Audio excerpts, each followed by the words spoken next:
Occupants remain unconfirmed at this stage. The South African mission deployed to Mozambique is believed to be continuing to engage with local authorities and emergency services in the flood-hit area.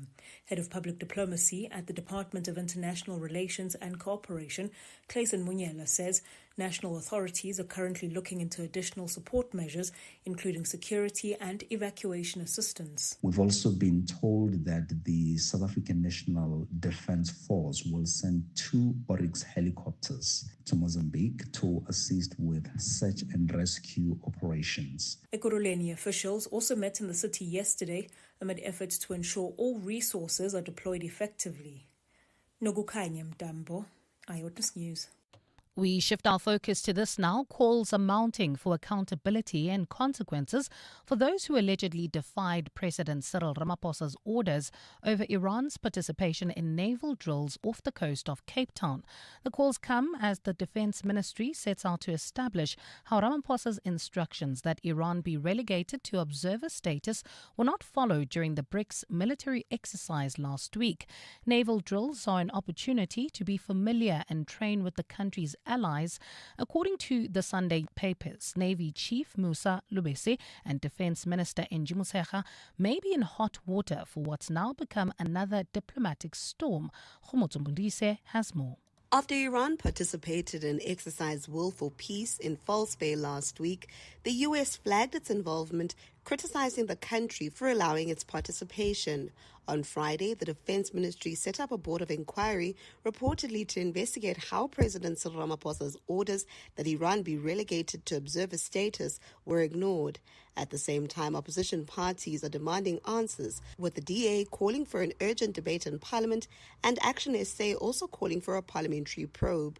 The Institute for Security Studies' Timothy Walker believes there must be consequences. If nothing is done in terms of investigation and effectively punishment as well, then that also sends another message that South Africa is not taking these things very seriously, and that is something we absolutely cannot afford to be doing. The Defence Minister has given the Board of Inquiry 7 days from Friday to submit a report.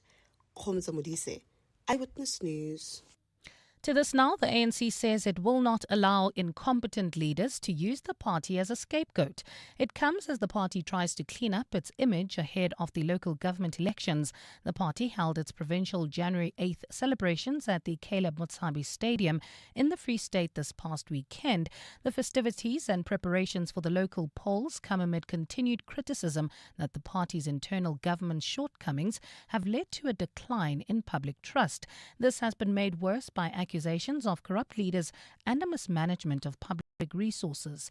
ANC Secretary-General Fikile Mbalula led the provincial celebrations where he addressed party loyalists on efforts to renew the movement. We can no longer, as the ANC, send people to do work and then the movement get to be blamed and we just keep people for the sake of it. We need action, and that action you are going to see it, and you'll see it here in this province.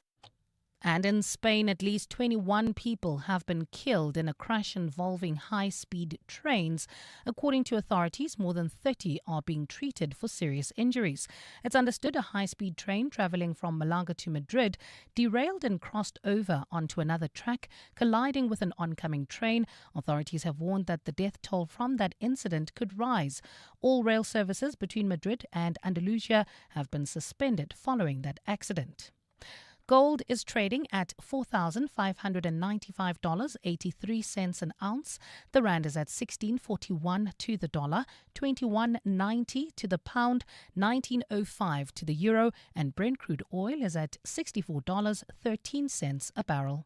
And in the traffic, we start with delays in the south of Joburg along the N1 North. This is between the Golden Highway and the N12 exit leaving Eldorado Park. So please be on the lookout there and expect about a 15-minute hold-up. Peak time delays reported there. There's also queuing traffic already on the N3 North between the Airlines Interchange and the Geldenhuys Interchange. And in your sports, Senegal crowned kings of AFCON for a second time, needing extra time to beat Morocco 1-0 in a chaotic final. Aston Villa lost to Everton, missing the chance to go second in the Premier League. Sunrisers Eastern Cape are through to the SA20 playoffs after a 7-wicket win over My Cape Town. And no upsets so far at the Australian Open. It's day 2 of tennis's first Grand Slam of the year. A cloudy start to the week in Gauteng, Joburg starting at a low of 15 degrees, peaking at a high of 24, Pretoria 16 and 26, and Vereeniging a low of 15 and a high of 26 degrees. The top story in EWN this hour: the Limpopo government has welcomed the classification of the recent floods as a national disaster. EWN, in touch, in tune, and independent. For the latest, visit ewn.co.za or download the EWN app. This is Breakfast with Bongani Bingwa On 702. Let's walk the talk. 8 minutes after 6 o'clock, welcome to 702 Breakfast. It's the start of a brand new week, Monday, the 19th of January, 2026. Where does the time go? It's already towards the end of January. And maybe that brings more relief than anything else, because it being January. Welcome to the show. There's so much going on.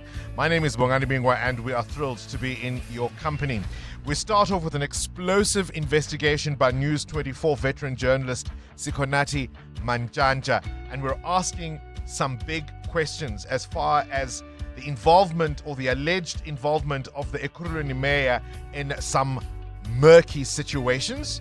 Why was Nkosi Pendule Xhakaza consulting with an alleged murderer on the very night in which that criminally accused person is accused of killing a popular DJ? Why was his presence at the scene of the murder hidden from investigators? What does that suggest the mayor may or may not know about the murder of the former Ekurhuleni chief auditor Mpho Mafole, also allegedly killed by the same men? The Limpopo government welcoming the classification of the recent floods as a national disaster.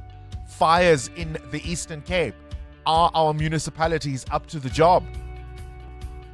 We catch up with this naval drill exercise debacle. We're told the president withdrew consent for the Iranians to participate. So was he disobeyed? Or is this yet another sign of a bungling government? This is Breakfast with Bongani Bingwa On 702. Let's walk the talk. 10 minutes after 6 o'clock. I mean, let's just think about this, right? Was this Iranian naval debacle insolence and disobedience from the generals, or, as I said a moment ago, a bungling government? Was an instruction given for the Iranians to withdraw from participating, and was it simply ignored by the SANDF? If so, why was that instruction issued at what seems the 11th hour? No navy just comes up to your shores ready to participate in a drill of this nature and you don't know about it. So in the weeks and months building up to it, why was that not made clear to the generals?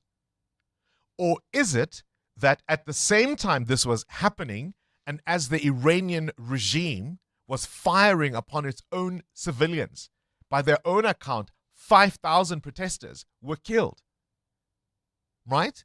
And as the Americans were threatening to strike Iran, did somebody in our government suddenly wake up and go, ooh, maybe we shouldn't be doing this at a time when negotiations around AGOA are so sensitive? Maybe let's not, upset Washington too much. Maybe they looked at Maduro and thought, ooh, oopsie daisy. Right? So did the generals really disobey a clear instruction, as the defense minister says she gave? And even if they did, why wouldn't they? Do you remember last year, the SANDF chief going to make political statements in Iran? Was he sanctioned? Do you see the mess we are in? We'll pick up that story after 8 o'clock. You're with Bongani Bingwa. 702 weekday mornings, 6 to 9 a.m. But before we do anything else, who stayed up late and watched the AFCON final? Buteo Haripe? I can see bags under your eyes. No, I was there for every single minute of that final. I wasn't going to miss it. What drama. A lot of drama.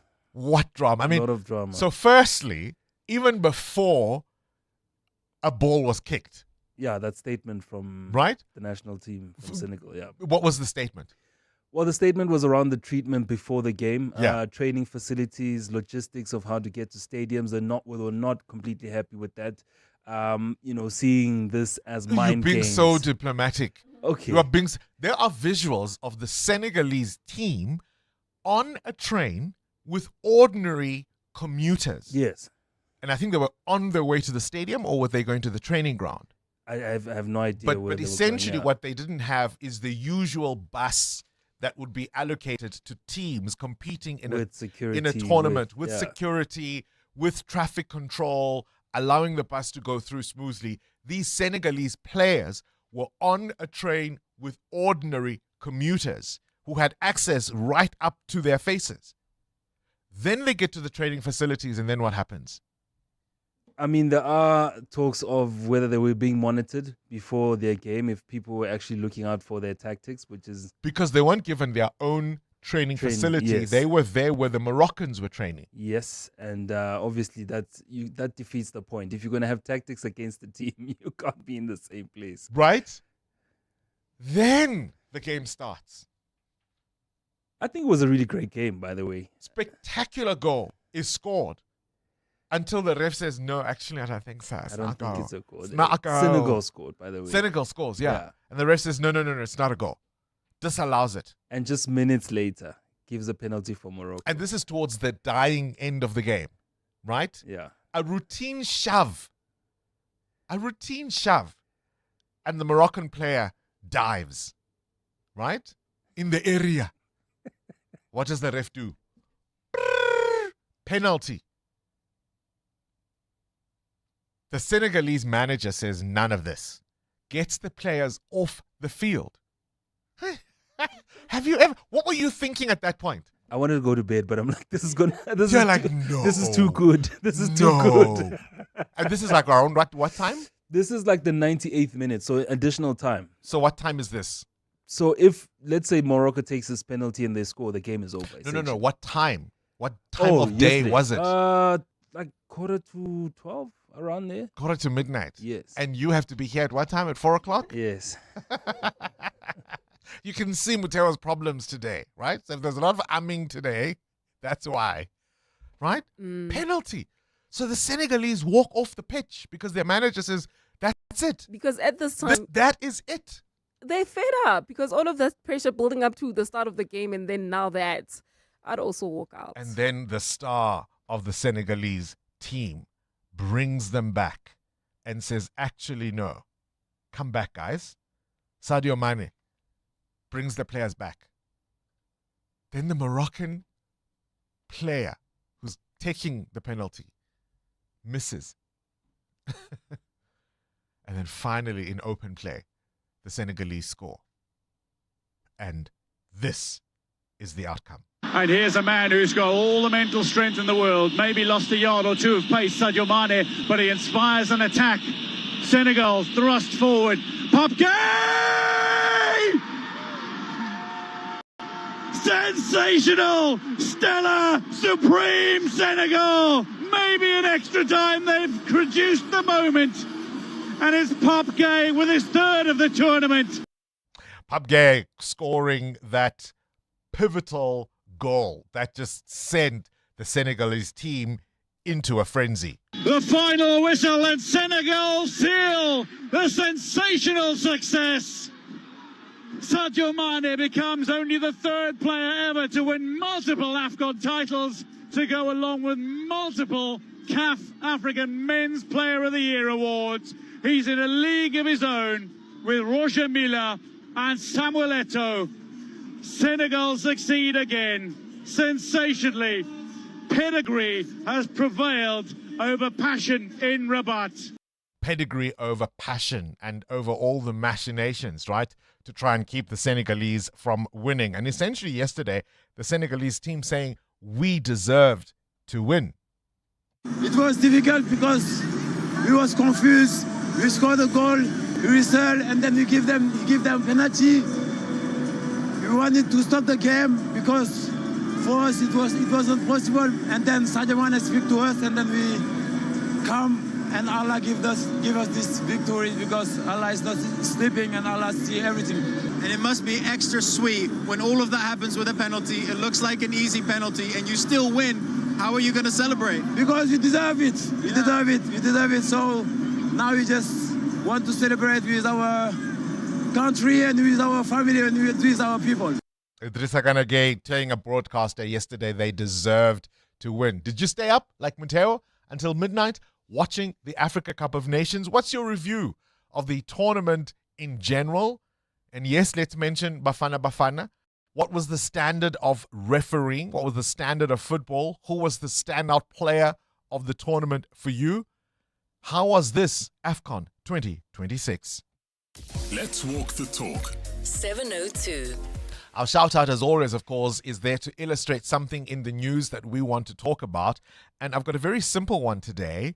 What is that one conspiracy theory that you either believe or you've heard that isn't going away, that won't go away? Africa Melane has already mentioned the Illuminati, the secret society that supposedly runs the world and decides how everything should be. Do you have a conspiracy theory that you've heard of, or that maybe you even believe, and it won't go away? Bongani, if you travel towards the south of Joburg every day or most of the time via the Golden Highway, there's this river that crosses just underneath the N1 and the Golden Highway, and you'll be told there's a snake along this river. Klip. Yes, close to Klip Rivier. Yeah. And they'll tell you that some days it will be misty, of course, because of the river, right? But they'll say that you'll find cars parked along the side of the road, and they'll say the snake is angry, so nobody is allowed to cross this road, because if you cross over, you'll have an accident or you'll die. And actually, there's many accidents that have been reported because of the snake. Like, apparently, when it's angry, because of the snake was angry, and that's the reason for an accident. And it's a safe space. I won't debate your belief or your conspiracy theory. I just want to hear what it is. Muteo? The one I've consistently heard, and to this day, in fact, there's different versions of it, but that the US was involved in 9/11 somehow. All right, that conspiracy theory that won't go away. Breakfast with Bongani Bingwa On 702. Let's walk the 20 talk. after 6. Mateo, you've got a question of your own? Yeah, I want to know from you and the 702 landers this morning, how long do you tolerate disrespect? Are you confrontational immediately, or do you let someone disrespect you for a while and then handle it far later, or do you just deal with it head on? I think it depends on the situation. It really, really depends on the situation and the individual, and how we relate to each other, power dynamics, that kind of thing. I think in a place of employment or a client, I think one is a little wary of being immediately confrontational. But in situations perhaps that are more social, one might express one's views more directly and more readily. So I think it's situational. And sometimes you have to be sure that that's what it is before you react. That it's disrespect. Maybe I'm misreading the situation. Let me give this person the benefit of the doubt until it really becomes indisputable that that's what it is. I'll tell you why I'm asking. Coming up. 702. Weather. 21 after 6. What conditions can you expect today? Temperatures will peak at 24 degrees in Johannesburg, 26 in Pretoria, the same for Eniging. So really a cloudy start to the week in Gauteng.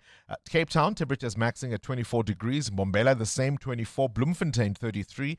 Durban, also 24. Some scattered showers there expected. Kimberley maxes at 34 degrees.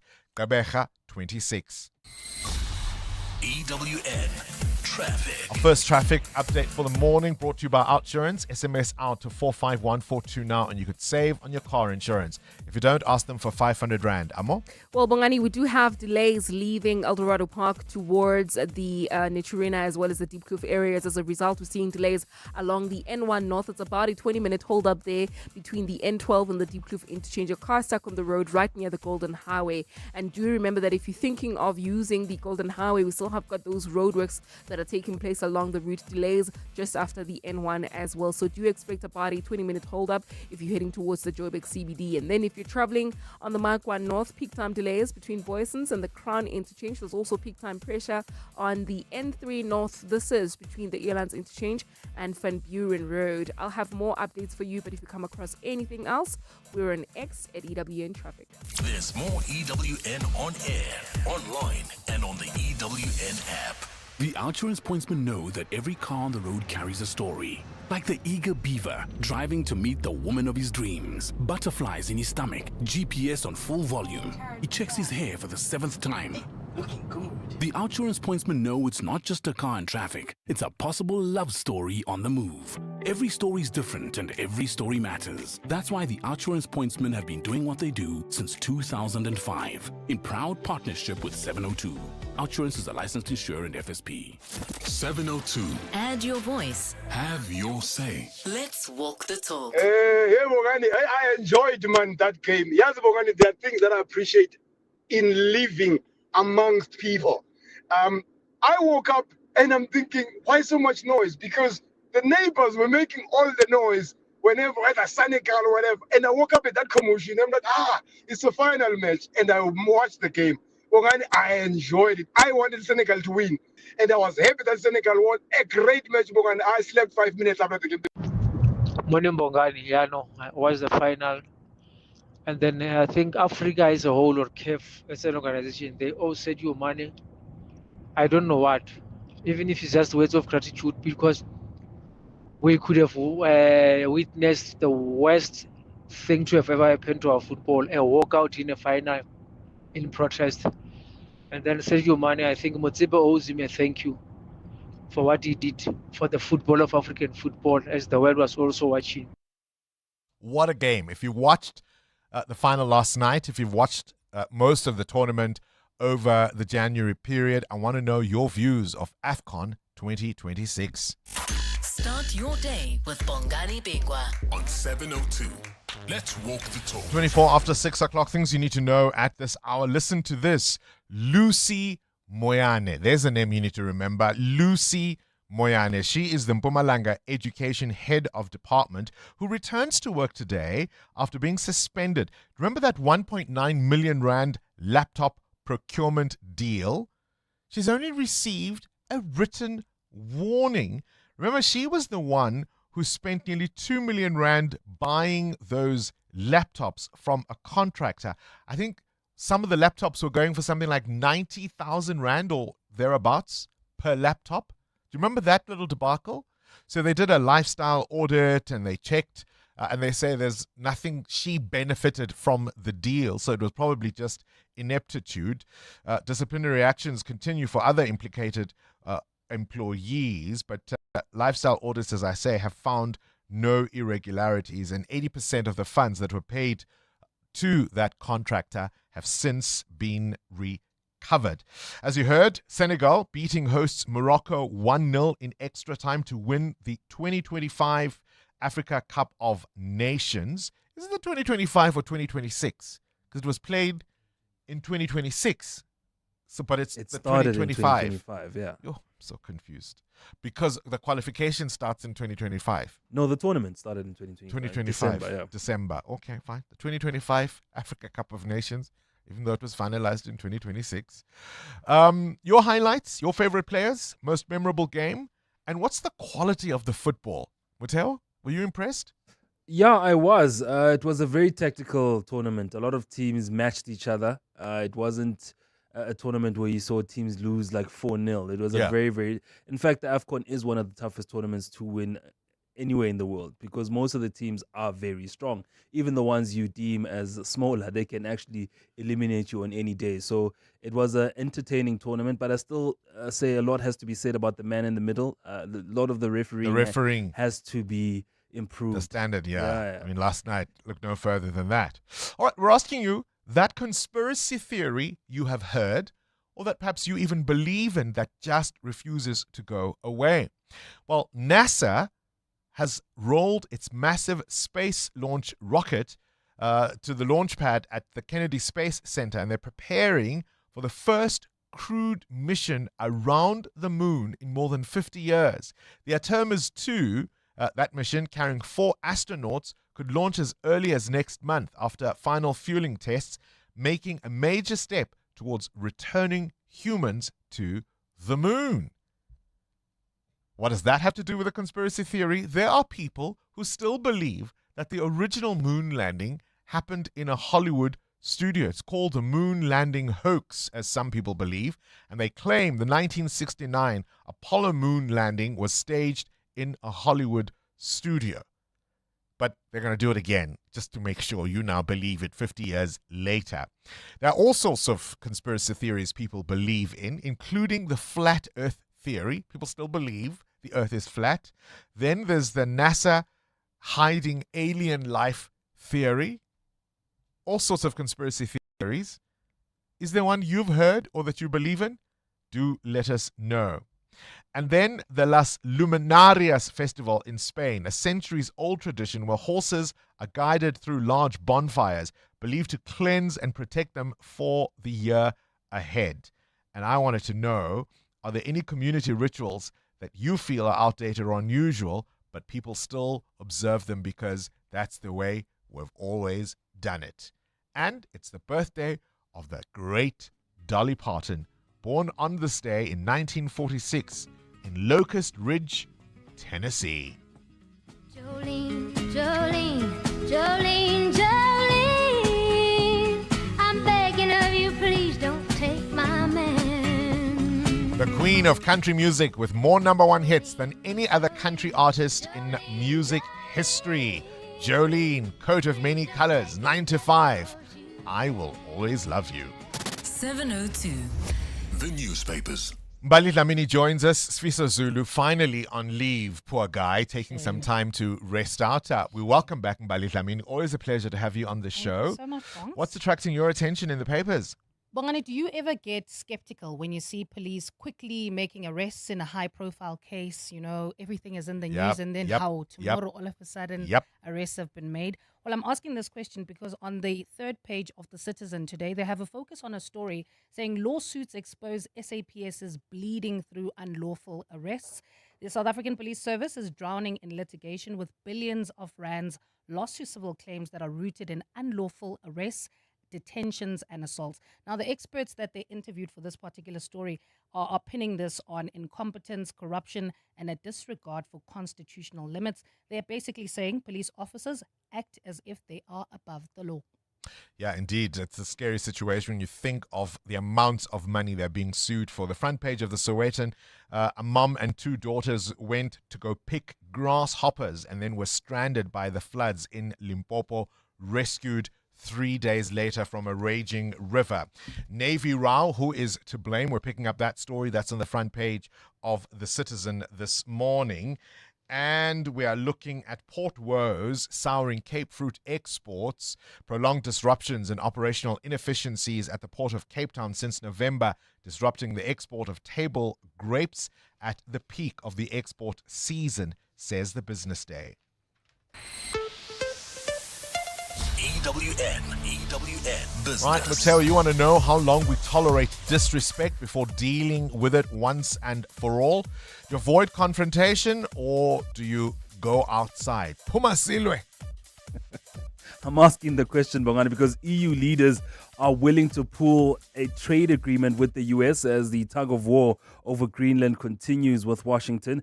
If economic sanctions are designed to apply pressure without firing a shot, then the US President Donald Trump has aimed directly at America's closest military allies.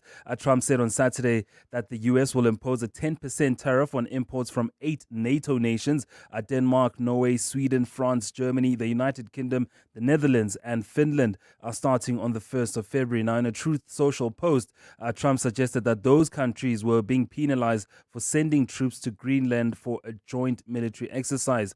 Trump added that the duties on those nations would rise to 25% by June this year until a deal is reached for the complete and total purchase of Greenland. European Commission President and trade lead Ursula von der Leyen responded, saying the EU stands in full solidarity with Denmark and the people of Greenland. She says, although dialogue remains essential, tariffs would undermine the transatlantic relations and risk a dangerous downward spiral. If nothing else, all of this underscores the conundrum South Africa has been in dealing with this White House. It's quite extraordinary. Where's the rand? 16.46 against the US dollar, slightly weaker this morning. 19.06 against the euro, 21 rand 96 cents against the British pound. Price of gold at $4,594 an ounce, or platinum at $2,322. Brent crude at $63.93 a barrel. More business after 7. Straight to the news desk we go. Mbali Dlamini, what do you have at this hour? Thanks, Bongani. Good morning. Well, humanitarian organization Gift of the Givers says it has extended its response in Limpopo following severe flooding. Heavy rains have damaged more than 1,600 homes, including structures that have been submerged. The estimated damage to infrastructure now sits at around 4 billion rand so far. While relief operations have been hampered by tough terrain, mop-up operations are expected to continue today.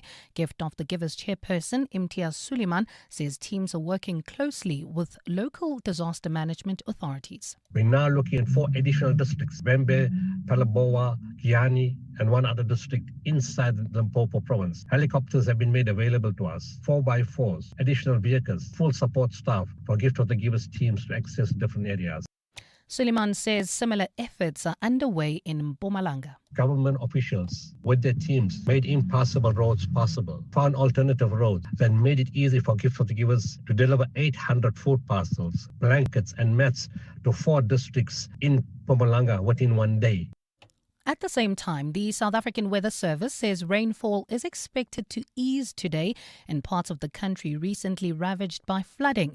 Yesterday, the floods were classified a national disaster.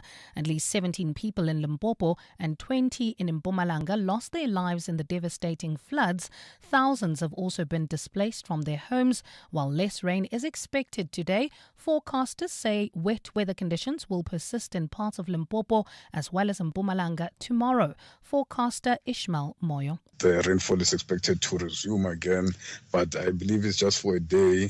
Then we'll have a shift, and that rainfall will be confined mainly to the western part of Limpopo on Wednesday. We shift our focus to this now. 2 soldiers are amongst those arrested by KZN authorities for drunk driving this past weekend. A total of 45 motorists were taken into custody near Mtuba in the northern parts of that province. The operation forms part of efforts to reduce road fatalities caused by drunk and reckless drivers. Spokesperson for the KZN Department of Transport and Human Settlements, Ndabezinhle Sibiya. The RTI team is cleaning up the road networks in Mtuba, and they are executing the operation with precision. The team is very firm and determined to reduce road fatalities. Sibiya says a father and daughter were also arrested during operations. It's quite disappointing, that the father and the daughter get arrested for drunk driving. 2 soldiers were also arrested, 2 mechanics, 3 taxi drivers, 2 truck drivers, 4 teachers, 1 bank teller, and a fisherman was also arrested. He even tried to offer fish to the team, and they declined it. While in Chile, government has declared a state of emergency as uncontrolled wildfires tear through communities in the south. Authorities have confirmed the fires have claimed the lives of 19 people so far. More than 50,000 people have been displaced by the fires, which have been burning for 2 days now. Authorities say the situation has been made worse by strong winds as well as hot weather conditions. The state of emergency order allows for the deployment of the armed forces to assist. Wildfires have severely impacted south-central Chile in recent years amid growing signs of the impact of climate change. In your weather, a cloudy start to the week in Gauteng, lows of between 15 and 16 degrees and highs of between 24 and 26. There's bumper-to-bumper traffic on several roads at this hour. We've got delays on the N3 North between the Elands Interchange and Modimo Road. There's also queuing traffic along the N1 North. This is between the N12 exit and the Deep Kloof Interchange. A car stuck on the road as well as roadworks along the Golden Highway. Please be on the lookout there. And then, of course, more delays on the N1 South between the Brockfontein Interchange and Olifantsfontein Road. The top story in EWN, humanitarian organization Gift of the Givers says it has extended its response in Limpopo following severe flooding. Naked people always get dessert. Because naked people spend less money on insurance premiums, they've got more money for malva pudding, or cheesecake, or both. With Naked, you can cover your car, home, and stuff in seconds. And because it's all online, it also costs less. Go to naked.insure now, get a car insurance quote in 90 seconds, and start treating yourself like naked people. Naked Financial Technology is an authorized FSP. Get naked. Fly Safa has been named the most on-time airline in Africa and the Middle East by Cirium, world leader in aviation analytics. That's 3 years in a row we've been recognized for reliably getting you to the places and faces you love. But reliability doesn't come from shortcuts. It comes from care, consistency, and a commitment to service excellence. Because getting you there on time isn't just what we promise, it's what we do. Fly Safa, for the love of flying. Hi, I'm in grade 6 at Crawford International, and I'm already building my future. At Crawford, we don't just learn, we prepare for the world ahead. By grade 10, I can choose from a range of subjects in any combination. With experienced teachers, amazing extracurriculars, and AI-driven support, I'm set up to excel in everything, from maths to public speaking. Book your personalized tour. Crawford International, building global leaders. The Money Show. Weekday evenings at 6. Well, one of the key figures in part of the Steinhoff fraud, now being sentenced to 5 years in jail for signing an invoice for 376 million rand that he knew was fake. Are there any bigger fish than he who are still alive? Yeah, I mean, essentially there's Stian Grobler, who was the company secretary for a while, and he's going to court soon. He's probably the biggest fish left. The finance director, Ben Lachranji, who's already serving a 5-year term for particular fraud. Rob Rose is the author of Steinhoff. The Money Show on 702. Let's walk the talk. The Money Show with Stephen Grootes is brought to you by ABSA CIB. That's how we're invested in your story. Your story matters. ABSA is a registered FSP. 702. WhatsApp Bongani on 072 702 1702. Morning, Bongals. I think there's tensions for me between the defense force and the authorities. I mean, they're just so unsettling. Just hope we had quality leadership just to make sure that this sort of thing does not continue, especially in public. It's just so unpalatable. It's just so unsettling. It's just so unpleasant, I mean, to watch it unfold. But yeah, we're living in those times in South Africa. Thanks, Bongals. Thabo Midrand. Thabo and Midrand, the other question we've got to ask is, are we being had here? It just doesn't make sense, right? It doesn't make sense. So we were meant to participate in this military or naval drill exercise with countries that the US has identified as its adversaries. Fine, you may say we are not a proxy of the US. We are not a colony of the US. We're allowed to make our own decisions. That's fine. But then, was there an instruction given for the Iranians to withdraw and the army simply ignored it? And even if you say, fine, you accept what the defense minister is saying, why was the instruction for the Iranians to withdraw given so late in the day? This is the kind of thing that takes months, perhaps even years, certainly weeks to plan. No foreign navy just shows up outside Cape Town ready to participate in a naval drill and you didn't know they were coming. So at whatever point we decided we no longer wanted the Iranians to participate, why was that decision made so late? Or is the army now being used as the scapegoat to say no, an instruction was issued and they just ignored it? Why would they? The president is the commander-in-chief. Oh, but wouldn't they? Do you remember the SNDF chief last year going to Iran and making political statements and getting away with it? Do you see how messy this whole thing is? We're picking up that story. Good morning, Uncle Bongals and the team. Yeah, what a final. What a final at Morocco. You know, yeah, what a final. But I really think the first goal that Senegal scored, that was a goal. Because that was just a 50-50 push between the Senegalese defender and Hakimi. And I think also the protest that Senegalese had was, why couldn't you go to the screen? Why you go to the screen for Morocco, but why couldn't you go to the screen for us? I think maybe that would have made things better. But then it was written in the stars. I think it was for Senegalese to take it. The penalty, the less talked about it, the better. EWN Sport. Wow, what a game. Well. Right? I didn't stay up to watch it, by the way, so I'm only talking based on the highlights that I saw. But unlike Muteo, I'm not strong enough to stay until midnight. No. When I have to be at work at 4 o'clock. Exactly. And especially with the amount of chaos that went on, this game finished very, very late. So what happened was, okay, everybody, Senegal won AFCON, which you know by now. Yeah. They're the kings of AFCON for a second time. They beat the host Morocco 1-0, scoring in extra time in what has been described as a chaotic final. The drama unfolded when Morocco was awarded a penalty following a VAR review. Senegal players, prompted by their coach, who was angry over an earlier disallowed goal, left the pitch in protest. It was captain Sadio Mane who calmed the situation after 17 minutes. The players returned. The penalty was taken by Diaz, easily saved by Mendy. 4 minutes into extra time, then Idrissa Gueye scored a spectacular goal. That gave Senegal the win. It was Morocco's first loss in 27 matches. Here's captain Sadio Mane speaking about the walking off incident. I think the decision was taken by everybody. The team, they said to me, it's the team. We decide to go out not playing, but so me, I was there to ask some people, what do you think about this? Is it a good idea or no? And then I decided to go and bring everybody in the pitch.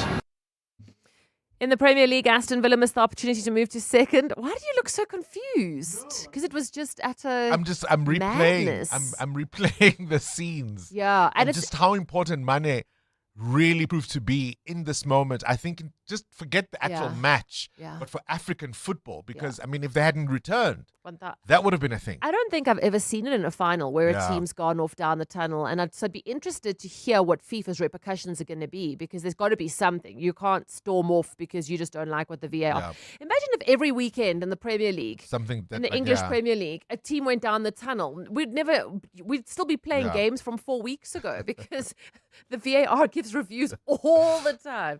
And speaking of which, Aston Villa missing the opportunity to move to second after losing to Everton 1-0. Newcastle could have moved into the top 5. They were held goalless by bottom of the table Wolves. Tonight, Brighton hosts Bournemouth. In SA20 cricket, Sunrisers Eastern Cape beat by Cape Town by 7 wickets, finishing top of the table and securing a place in the last 4. Sunrisers got the win on the second last ball of the match. Man of the match, Brett blasting 66 from 55. Earlier, De Kock made 56. Later today, the Joburg Super Kings have to beat Paul Royals to make the last 4. In rugby, Stormers and Bulls have made the last 16 of the Investec Champions Cup. The matches to be played in April will have the Bulls away at Glasgow Warriors, the Stormers away at Toulon, while the Lions and Cheetahs were both eliminated from the Challenge Cup group stages. And tennis's first Grand Slam of the year, the Australian Open, opened with no upsets. Men's and women's top seeds Alcaraz and Sabalenka cruising to the second round yesterday. This morning, Coco Gauff got a straight sets win in her opening match. Cindy Paluta, Eyewitness News Sport. There's a new way to experience all your favorites. Pulse Africa, the 24/7 fast channel, now live on PrimeMediaPlus.com and the Prime Media Plus app, bringing you the best of Prime Media around the clock. Watch the biggest moments from 7:02. It's non-stop entertainment and authentic African storytelling, all from Africa's leading media network. Pulse Africa, only on the PrimeMediaPlus.com and Prime Media Plus app. Matric class of 2025, ready to spread your wings? South African Airways makes your uni journey easier with all-inclusive one-way fares from Johannesburg to Durban, 690 Rand, Joburg to Gqeberha, 655 Rand, from Joburg to Cape Town, 1,144 Rand. Plus, pack more of what you need with 2 checked bags instead of 1. On sale until 12 Feb, so travel by 12 Feb 2026. Book now at flysa.com. T's and C's apply. For the best game viewing, you go to Mpumalanga. For the best whale watching, you go to Hermanus. And for the best in investments, go to Nedbank. Earn up to 7.6% interest with a Nedbank Just Invest account and access your funds within 24 hours. For better returns, go with Nedbank. See money differently. Nedbank. We're a licensed FSP and registered credit provider. T's and C's apply. Coming up in the next hour, What's the Question? Brought to you by Outsurance. Up to 3,000 Rand in cash is up for grabs. So send us an answer based on something that piqued your interest during the show, and for that you win 1,000 Rand. Simply WhatsApp us your name and the answer to 072 702 1702. Then later someone will win 2,000 Rand by asking a question. Now you always stand a better chance of being selected if you have SMS'd out to Outsurance and got yourself a quote. So do it now. SMS out to 45142 and you could save on your car insurance. The brainy kids of the Whiz Quiz. On 702. Good morning, Uncle Bongani and the team. My name is Owetu. I am 10 years old. I go to Parkdean Primary School. I am really excited to play the Whiz Quiz with Uncle Bongani. We can't wait to play with you too. 10 years old, 10,000 Rand.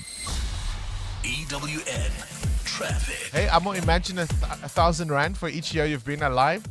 That would be welcome, would it not? It would be. Why are you saying that? Delays in Kempton Park. What's going on? Well, Bongani, there's queuing traffic along several routes within the Kempton Park area and surrounds. Please be on the lookout there. If you're traveling on Modimofontein Road, we've got about a 10-minute hold up. This is just as you approach the Zoefontein Road exit. There's also queuing traffic reported on the same route, but now approaching the R25. So please be on the lookout there and drive with care. And staying in the same area, we've got a car that is stuck on the road. It's on the R21 North, approaching the R25. Please approach with care. And then, of course, if you're traveling in the inner city areas like Linden, an accident has been reported. It's on Victory Road, right after Berherzog Road. It is causing some delays there. Please be on the lookout or try to avoid. You can still use alternative routes like Rustenburg Road as well as 6th Street. More updates coming up. Stay tuned. There's more EWN on air, online, and on the EWN app. Are you looking for the best spectacle and sunglass deal? With Specsavers buy one, get one offer, you get great value for money. Get a free pair of branded single vision prescription sunglasses up to 3,300 Rand when you purchase a comprehensive eye examination and spectacle frames with lenses on your first pair. The best part? Choose from top brands like Police, Hugo, Under Armour, Tommy Hilfiger, Red Bull Specs, and more. Affordable eye care? Specsavers. T's and C's apply. 702. Coming up at 7:15, the big interview. Let's hear from Susan, owner of Leopard Song Manor, why it pays to switch to Outsurance Business Insurance. We were with our previous insurer for 13 years. Switching made me aware of things that we weren't covered for. It was a quick process. I saved a lot of money. For boutique hotels, catering companies, and all other businesses, get a quote today and see why it pays to switch to Outsurance Business Insurance. Visit outsurance.co.za or call 08600 60,000 today. Licensed insurer and FSP. TCs and information online. Who is the whizziest of them all? It's the Whiz Quiz on 702. She's 10 years old. Owetu wants to be a pilot a little later on in life. Let's see how high Owetu can fly this morning. Are you ready to play, Owetu? Yes, I am. Yes, you are. Like the confidence. KG, let's fly with Owetu. Spell the word explain. E-X-E-X-P-L-A-I-N.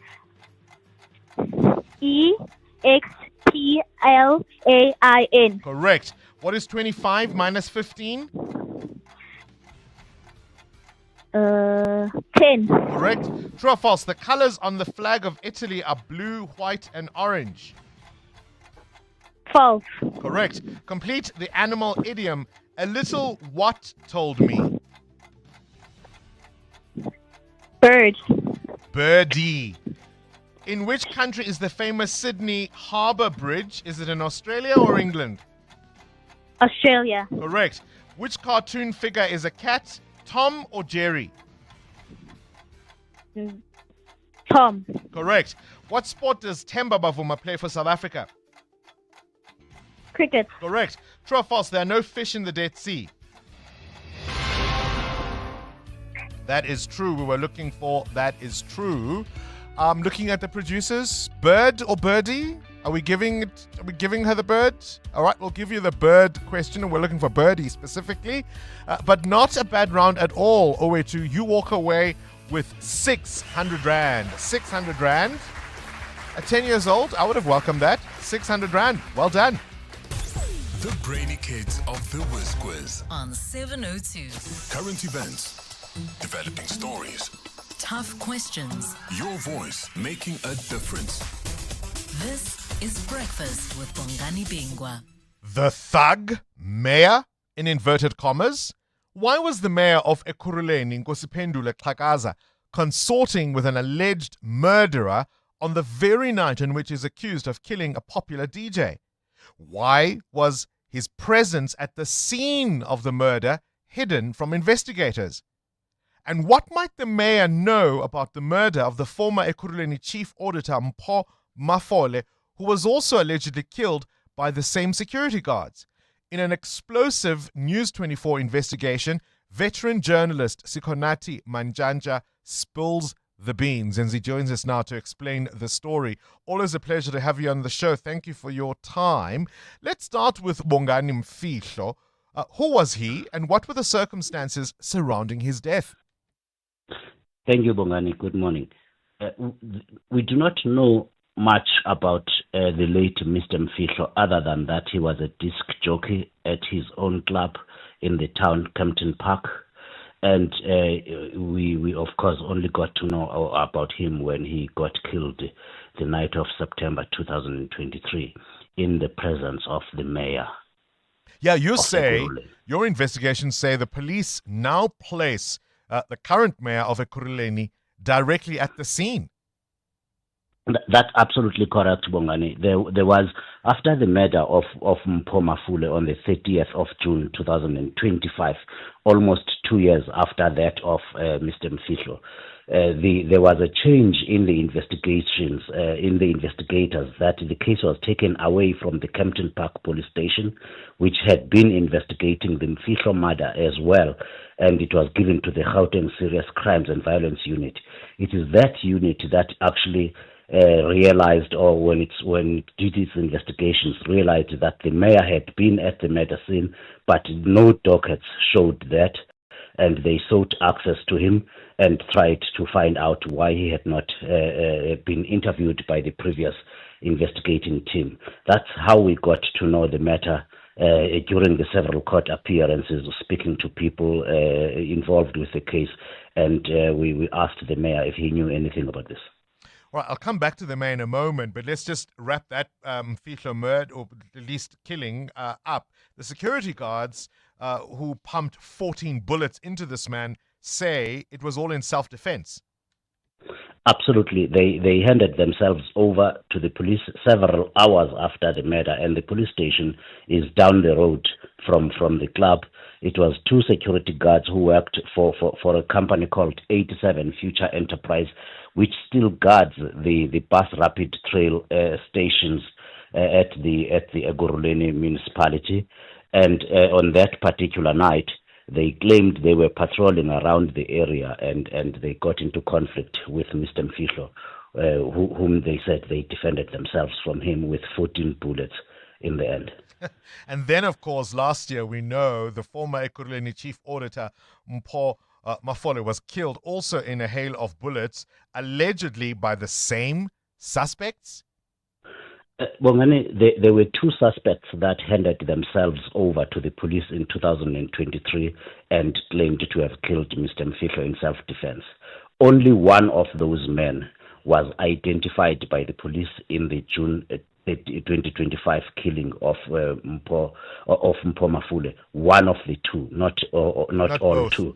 So yeah, so that one gentleman is in police custody, Bongani Njali. He was one of the two who were arrested or handed themselves over for Mfihlo's murder 2 years earlier. And to be clear, of course, Xhakaza at that time was not the mayor. He was merely an MMC. Xhakaza was MMC for Shared Corporate Services, Legal and Risk at the municipality at the time that Mfihlo was murdered. When Mafole was murdered, Xhakaza was the mayor of Ekurhuleni. And now you're saying that the Kempton Park police, it would appear, fudged the investigation. It appears it was just a bit more than just negligence or ignorance. They really tried not to interview anybody, the mayor included, the scene, they abandoned the crime scene. We're talking now about the 2023 murder of Mfihlo. They abandoned the crime scene and they really didn't process any witnesses. Yeah. And they said the witnesses, they said in the case docket that the witnesses declined to testify, citing fears for their own safety. And therefore the investigation went nowhere until there was a change. The case was taken away from them when Mafule was murdered last year. So what's Xhakaza's explanation for having been at the scene when Mfihlo was murdered? Yeah, we asked Mr. Xhakaza, what were you doing at the scene? And of course, Bongani, it is alleged by the people who seem to know these things that Mr. Mfihlo was fetched from his home or from wherever by a security team linked to Xhakaza. And we asked Xhakaza, what was going on there? He said, I knew Mfihlo as a local DJ, and our interactions were only limited to social acquaintance. And I cannot discuss what business I discussed with him that particular night. The mayor has since, of course, late in November, finally submitted an affidavit to the police after many attempts by the police investigators to talk to him. And there were claims that he was manipulating the investigation, refusing to talk to them, and always referring to senior management, that he was going to talk to senior police management and not the people assigned to the investigation. All in all, he says, yes, I knew the man, and yes, I have given my affidavit, and only that we knew each other from social acquaintance as he was a local DJ. Gosh, but no explanation for why he was with the man on the night he was murdered, supposedly, or at least allegedly by security guards, he is linked to. And to be clear, if we go back to Mpomafolo, he was, of course, investigating irregularities of close to 2 billion rand in a chemical toilets tender. That's a staggering amount of money. Absolutely, Bongani. Mpomafule was murdered 3 days after submitting an audit report to the municipality, scathing of its conduct and how it had gone about choosing suppliers of the mobile chemical toilets in a 3-year, 1.8 billion rand contract. 3 days later, he was shot and killed. Allegedly by one of the men who had killed Bongani Mfihlo in the presence of the now mayor at the time. What's that famous phrase? Connect the dots. Appreciate your time as always, Sikonati Manjanja, journalist with News 24. You can go to News 24 to see the documents, videos, or timelines of what they've compiled as far as this story is concerned. But as they say, connect the dots. 7:02. Coming up, the big interview. Right at 7 o'clock, coming up, flood waters swallowing homes, wildfires rage. South Africans are facing a climate emergency and many municipalities simply cannot cope. What is government doing about all of this? Up next, we speak to the Minister of Cooperative Governance and Traditional Affairs. This is EWN. Government ramps up assistance in flood-stricken provinces, and Ekurhuleni MMC for transport still missing in Mozambique.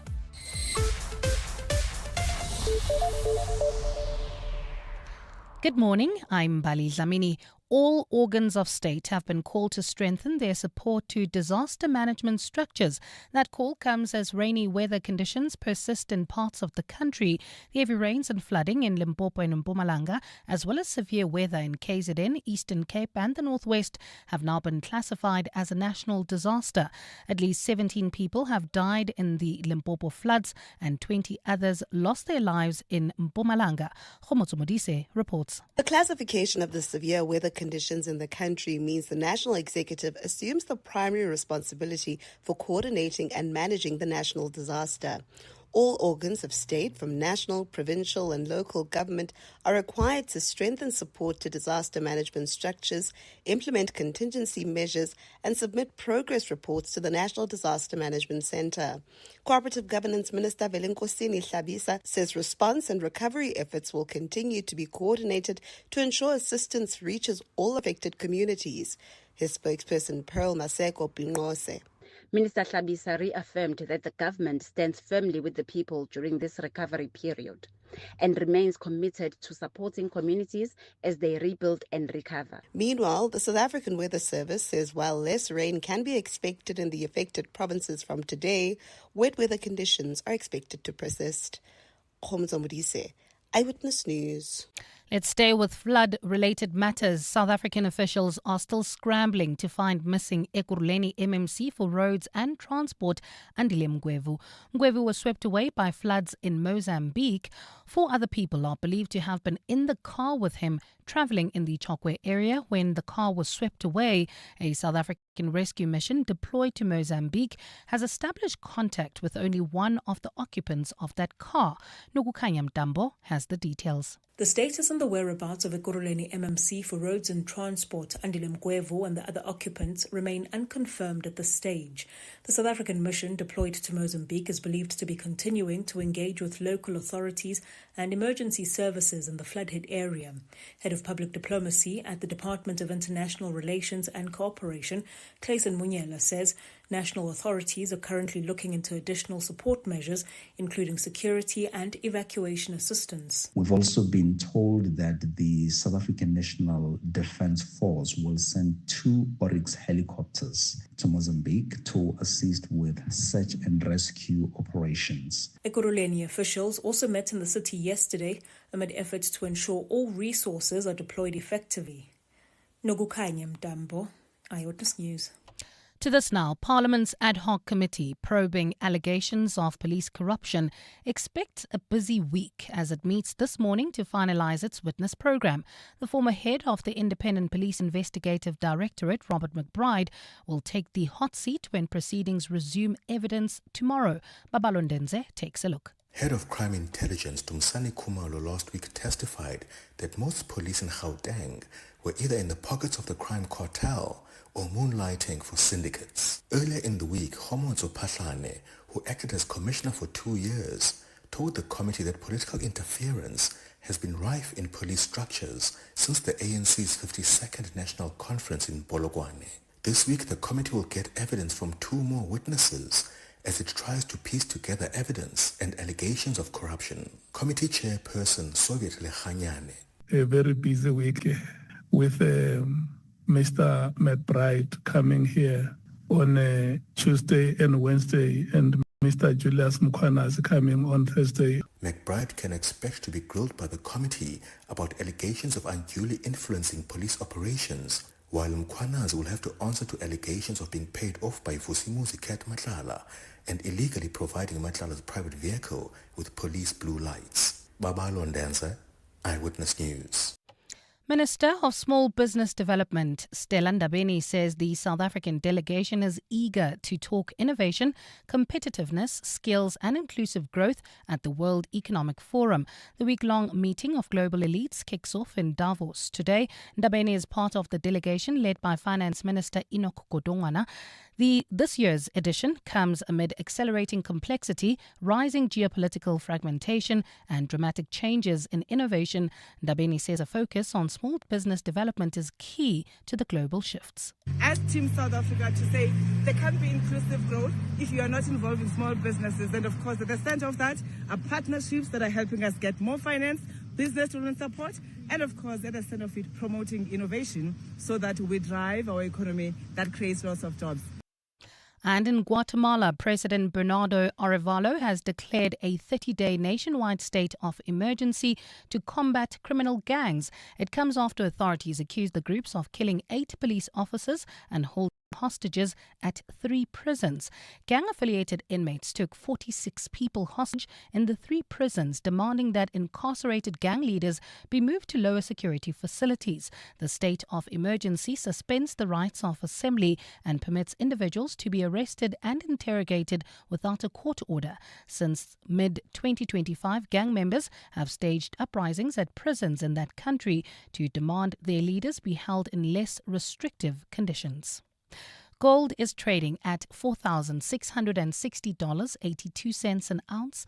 The rand is at 16.41 to the dollar, 21.97 to the pound, 19.08 to the euro, and Brent crude oil is at $64.13 a barrel.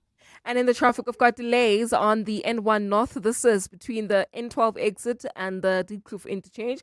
And if you are traveling on the N1 South, do expect heavier traffic volumes between the Brakfontein interchange and Olifantsfontein Road due to peak time delays. And in your sports, Senegal wins AFCON, beating Morocco 1-0 in a chaotic final. Everton denied Aston Villa the chance to go second in the Premier League while Wolves held Newcastle. Sunrisers Eastern Cape beat my Cape Town by 7 wickets. They go through to the SA20 playoffs. And day 2 of the Australian Open and the top seeds are still cruising. A cloudy start to the week in Gauteng, Johannesburg starting at a low of 15 degrees, peaking at 24, Pretoria 16 and 26, and Vereniging a low of 15 and a high of 26 degrees. The top story in Eyewitness News this hour. All organs of state have been called to strengthen their support to disaster management structures as rainy weather conditions persist in parts of the country. EWN, in touch, in tune, and independent. For the latest, visit ewn.co.za or download the EWN app. This is Breakfast with Bongani Bingwa on 702. Let's walk the talk. 8 minutes after 7 o'clock. Welcome to 702 Breakfast. If you've just joined us, it's Monday, the 19th of January. The country on high alert. Of course, when it comes to disaster management, it comes in the wake of this rainy weather persisting in parts of the country, particularly in Limpopo and Mpumalanga. And if you count Zimbabwe and Mozambique, and of course here in South Africa, more than 100 people have lost their lives as a result of this persistent rain. And as we look at that, we're also keeping an eye on the fires, particularly in the Eastern Cape. And the really big question at the moment is, are our municipalities up to scratch to deal with this kind of an emergency? And we're looking at that, of course, as Ekurhuleni's member of the Mayoral Committee for Roads and Transport, Andile Mngwevu, is still missing after the vehicle he was traveling in was reportedly swept away by flood waters in Chokwe, southern Mozambique, amid severe flooding. South African Rescue Mission, working with Mozambican authorities, say they've made contact with one of the other occupants of the vehicle, but Mngwevu's whereabouts remain unconfirmed. That's a story we are, of course, keeping an eye on as they scramble authorities to find what has happened to him. This is Breakfast with Bongani Bingwa on 702. Let's walk the talk. I want to take you back to a moment during the pandemic. It's a moment that was criticized and derided. I think there's even a song that was made as a remix from this moment. This is the then Cooperative Governance and Traditional Affairs Minister, Nkosazana Dlamini Zuma. This is in May 2020, talking to South Africans about the Zol and the dangers of sharing the Zol during COVID-19. It's an old clip, as I said, comes from May 2020, but I just thought it's worth reminding you of it, and I'll link it to the consequences of this incredibly short-sighted decision. Have a listen. Even those who do tobacco and make I don't know what you call it, like a zol in both. Yes. Sometimes when they zol, I'll read at some stage what one person said about that zol. Because he says when people zol, they put saliva on the paper and then zol. And then they share that zol. So it means they are also share. If one of them has a virus, they are sharing that person's saliva, but also they are moving saliva from one to the other. So there were lots of health-related reasons, COVID-19-related reasons why people said we shouldn't open on tobacco. Now, at the time, you may remember, this, as I say, was a decision that was much criticized and even derided because there were bigger concerns, quite apart from whether or not what the minister was saying was based in the science of what COVID-19 was about, there were also concerns about what it would mean for the economy, particularly when it comes to the flooding of the market by illicit cigarettes. Last week, of course, you remember, the big news story was British American Tobacco's closure of the Heidelberg plant. 35,000 jobs lost as a result. And as I say, even at the time, you'll remember, of course, Nkosazana Dlamini's decisions were challenged in the Western Cape High Court when that court ruled that it was an unnecessary but also an unconstitutional decision. And the criticism, as the Business Day puts it this morning, is that the president stood by and did nothing. We are now in a scenario all these years later where the consequences of the failure to deal with this and to oppose it and let reason stand is sitting with us. 35,000 jobs lost. We're now also in a scenario in which we are being told by the presidency that the commander-in-chief issued a clear instruction for the Iranians not to participate in that naval drill outside Cape Town. And from the explanation we are getting, it would appear the generals were insolent. They disobeyed a direct instruction from the president. That's what we are meant to believe. But the real question is, even if such an instruction was issued, why so late in the day? This is something that would have been planned weeks, months in advance. But only at the 11th hour, such an instruction was issued and then disobeyed.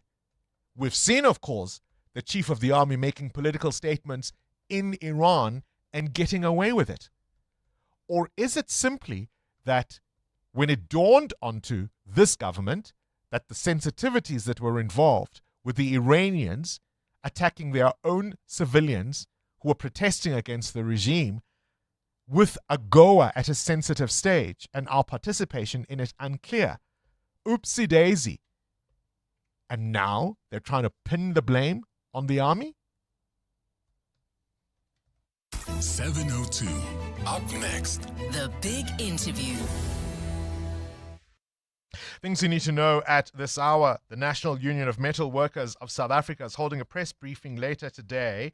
They're going to be telling us about plans for a march to the U.S. Embassy in Sandton, and they're saying this is in defense of Venezuela and its sovereignty.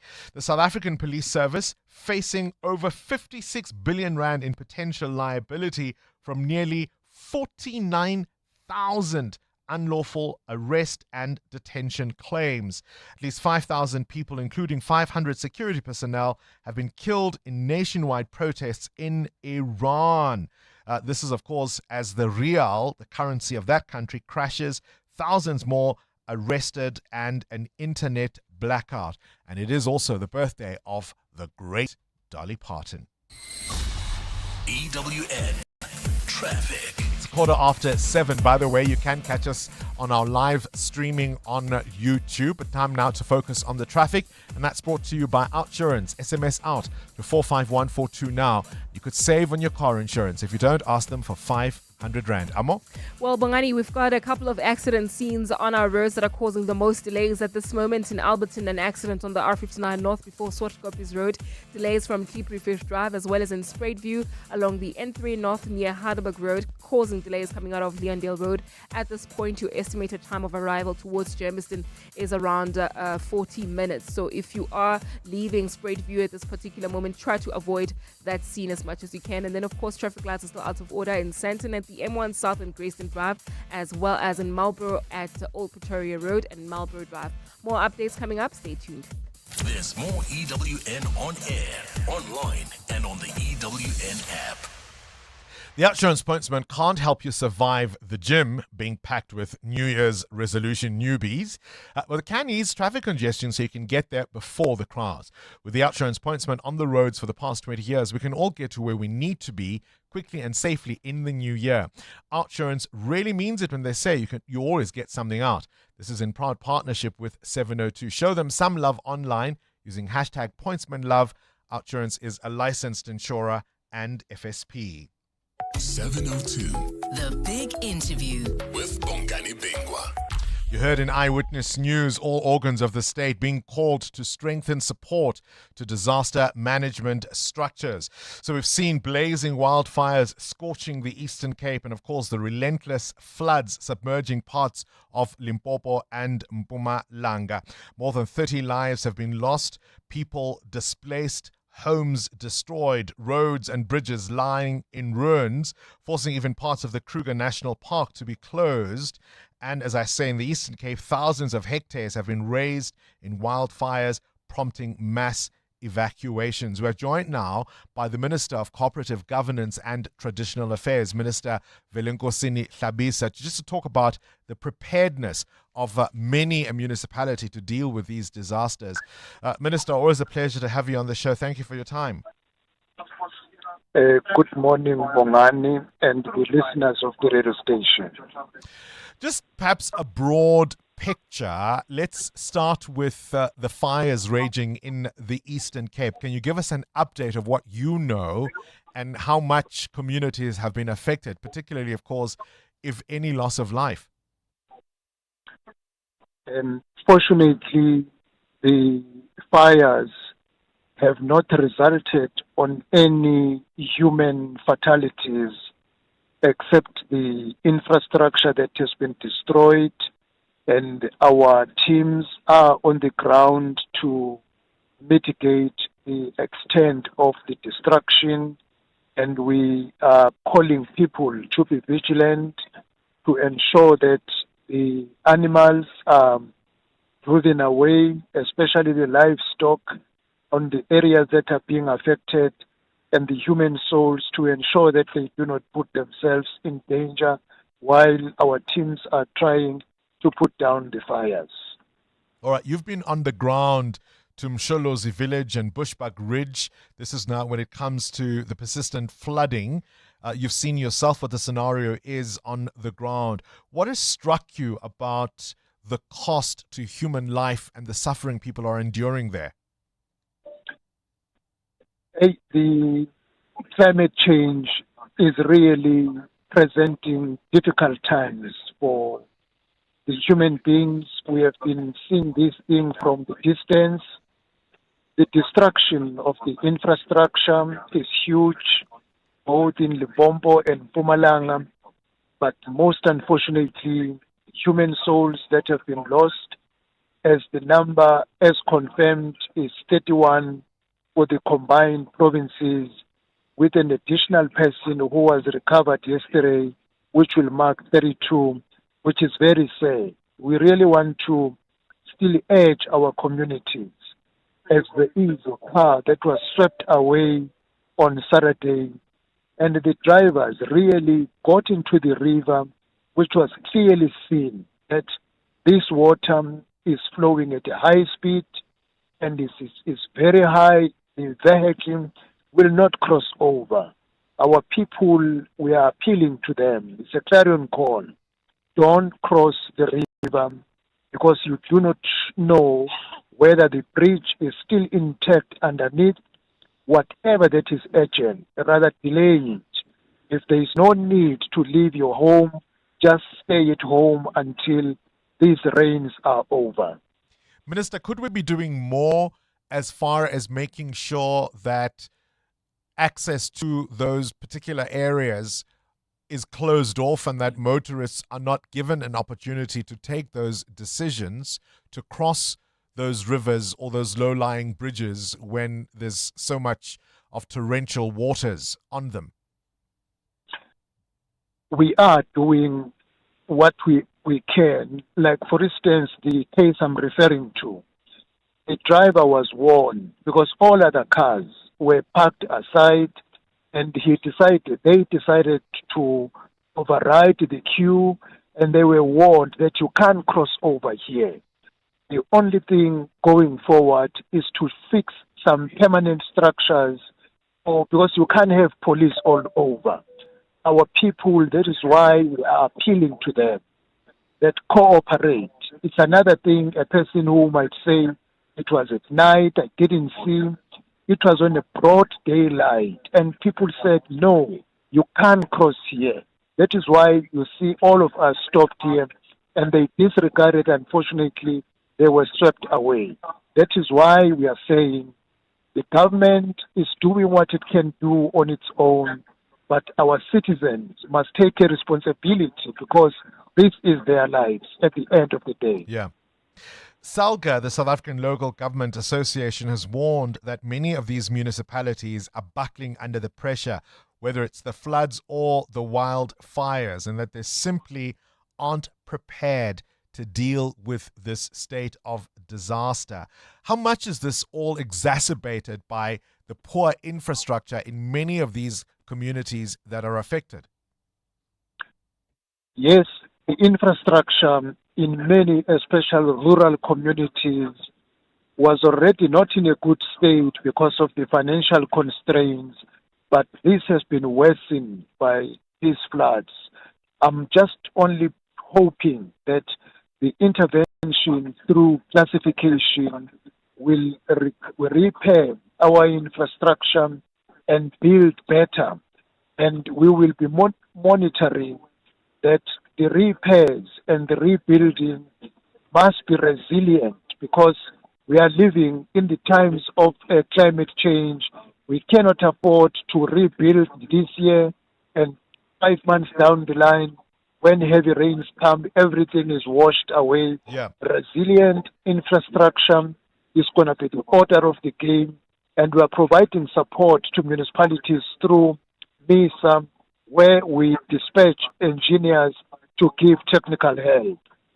You can dispatch that kind of help in a situation that's extreme, such as what we're dealing with now. But some of these problems, Minister, are systemic. The chronic underfunding, the outdated system, the structural strain, those have underpinned how many municipalities operate, particularly, as you say, in rural areas.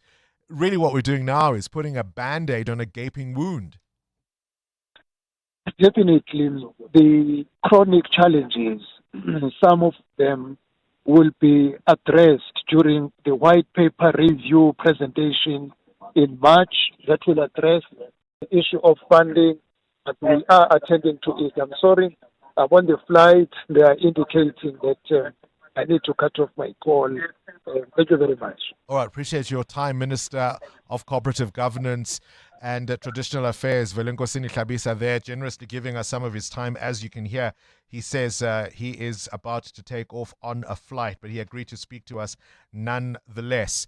And I've had so many conversations with ministers of cooperative governance and traditional affairs where we have this kind of conversation around municipalities and the failures of local government. All things being equal, perhaps you can get away with fudging the numbers, with underspending, with making much of that budget go towards paying salaries for people who can't explain even what their jobs are, as we saw in Parliament last year. Remember that, when those local government officials were being asked by parliamentarians what it is they do at the municipalities for the salaries they get, and some of them couldn't really explain what their functions were. All things being equal, perhaps you can get away with that kind of thing. When a disaster like this strikes and there's no money in the kitty, then you've got much bigger problems. When infrastructure has been neglected for years, you've got bigger problems. People's lives are at stake. Do we need to redesign, do you think, how local government works, how municipalities work? Do we need to rethink how officials are appointed, how even the ward councillors are elected? What's your thought? EWN Traffic. 26 after 7, this EWN Traffic is brought to you by South African Airways. It's nearly time to head back to university. So I hit the road where you can fly. Book now at flysaa.com. Well, Bongs, we still have got delays in Eldorado Park on the N12 East approaching the Golden Highway. Peak time delays there. There's also peak time pressure reported along the Mike 1 North between Boyson's Road and the Crown turn off. And of course, do remember that it's raining in most parts of Gauteng. So please, if you are on the roads, keep it safe, drive with care, and keep a safe following distance and your headlights on. And then we've got an accident reported in Alberton. It's along the R59 North. It happened before Swashkopies Road. Delays coming out of Cliff Drive. It is is causing about a 15-minute holdup. So if you're heading towards Germiston, your estimated time of arrival there is around 7 or round about 8:45. Please be on the lookout there. More updates coming up. Stay tuned. There's more EWN on air, online, and on the EWN app. Matric class of 2025 ready to spread your wings? South African Airways makes your uni journey easier with all-inclusive one-way fares from Johannesburg to Durban from 690 Rand, from Joburg to Gqeberha from 655 Rand, and from Johannesburg to Cape Town from 1,144 Rand. Plus, pack more of what you need with 2 checked bags instead of 1. On sale until 12th Feb. So travel by 12th Feb 2026. Book now at flysaa.com. T's and C's apply. EWN Business. Slowly does it nicely, as they say, Muteo Khwaripa. The World Bank now saying South Africa's economy could grow by a whopping 1.3%. That is an increase from the 0.6% we saw in 2024. I guess you can say whopping if you're coming from 0.6%. The World Bank now expects South Africa's economy to grow by 1.3% in 2025. The country's growth is forecast to continue at 1.4% in 2026 and 1.5% in 2027. Now, South Africa benefited from reduced load shedding, which has boosted business confidence in the country.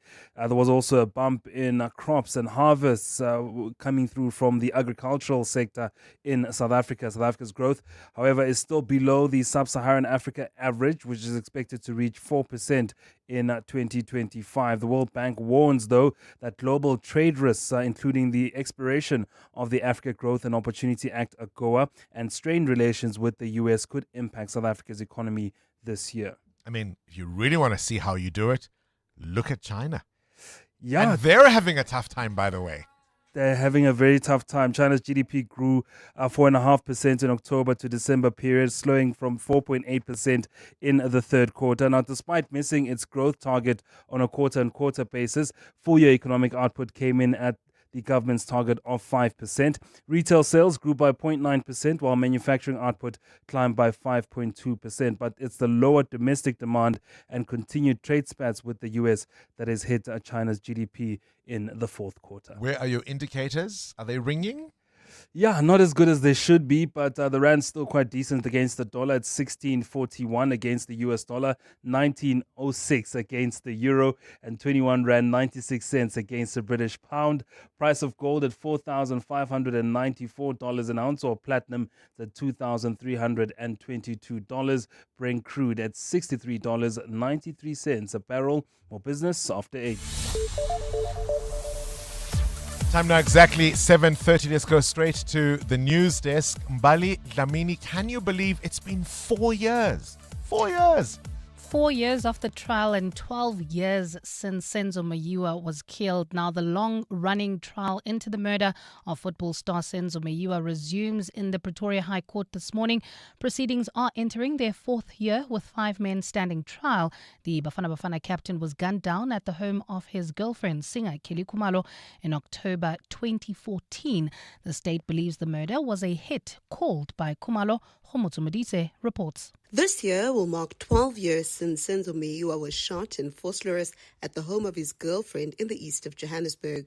While the trial has been moving at a snail's pace, last year the state wrapped up its case, and it's now the defence's turn to call its witnesses. Before the trial went on recess, Sifiso Kwabini Zungu, one of the key defense witnesses, was on the stand. Like some of the accused, Zungu claims the lead investigator, Bongani Bingwa, assaulted him, forcing him to sign a statement about the day Meyiwa was murdered. The court now wants to hear from Bingwa on his version. Khomzo Modise, Eyewitness News. The family of an officer killed by fugitive Jabulani Moyo have accused the police of failing them after the alleged criminal escaped from custody. The cop is one of 2 who were killed in August last year while Moyo was being transported after a court appearance in Roodepoort. During his escape, 2 detectives were shot and killed in an ambush before Moyo fled in a police car, Dimakatso Leshoro reports. After getting away in a daring escape, Moyo was subsequently confronted by police in Cosmos City in November, where he again escaped during a shootout with authorities. The family of slain officer Vuyisile Sintwa claims that despite police promises, they have been kept in the dark about the case. They said they would make sure to arrest him. Till today, we haven't heard anything from them. It's been 5 months since we last saw them at the funeral.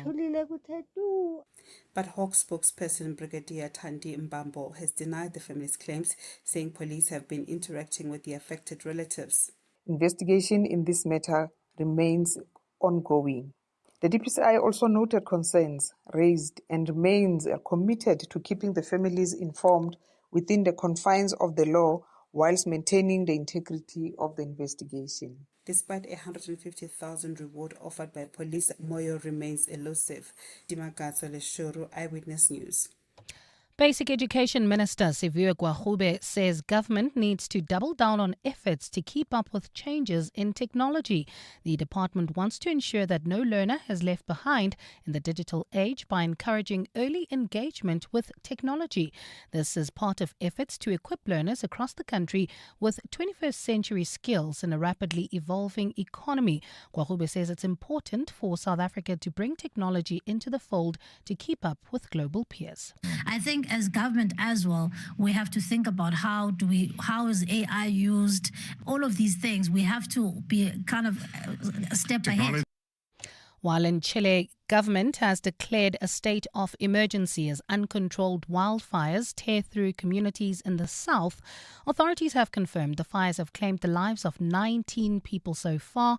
More than 50,000 people have been displaced by the fires, which have been burning for 2 days now.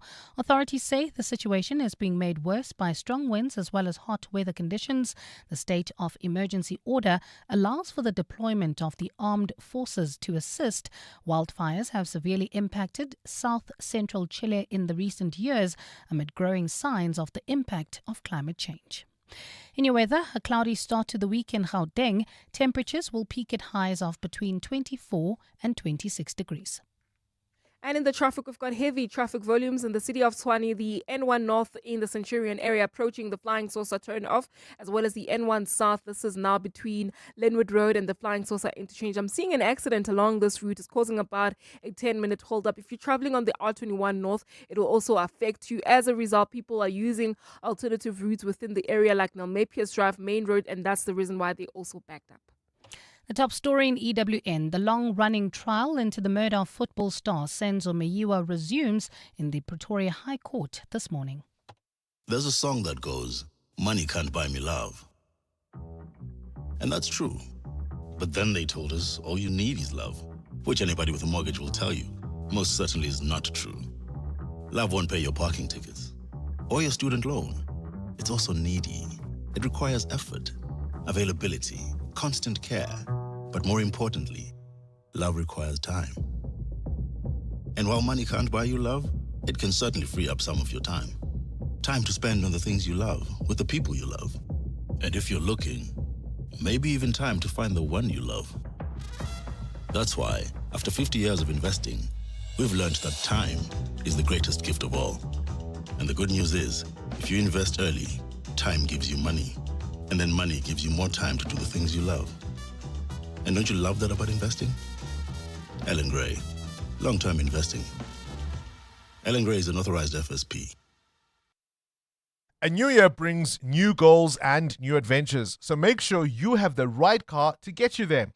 Whether you want to buy, sell, or trade in your current ride for something that suits the year ahead, We Buy Cars can make it happen. If you're selling or trading in, simply complete the Sell My Car form on webuycars.co.za to get the best offer for your vehicle.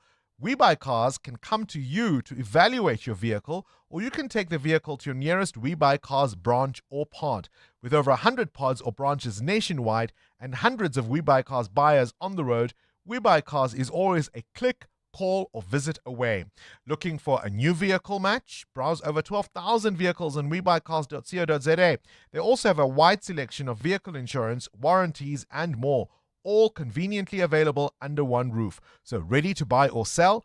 Visit We Buy Cars today. We Buy Cars, the best way by far. 702. WhatsApp Bongani on 072 702 1702. Going rogue is very, very concerning. Like you said, this is the second time they are doing this, and they are doing it again with Iran. So them defying the civilian government is starting to get worrying, because it always starts like this, where, you know, the military is starting to make its own decisions outside of the civilian government, regardless of what the civilian government is saying. And before you know it, we have a coup in the country. So this needs to be actually nipped in the bud. These generals needs to come and answer to a mission to say, why is this behavior acceptable and why is this behavior being done? Civilians have a right to be worried. They have a reason to be worried about this. You can't have an army going rogue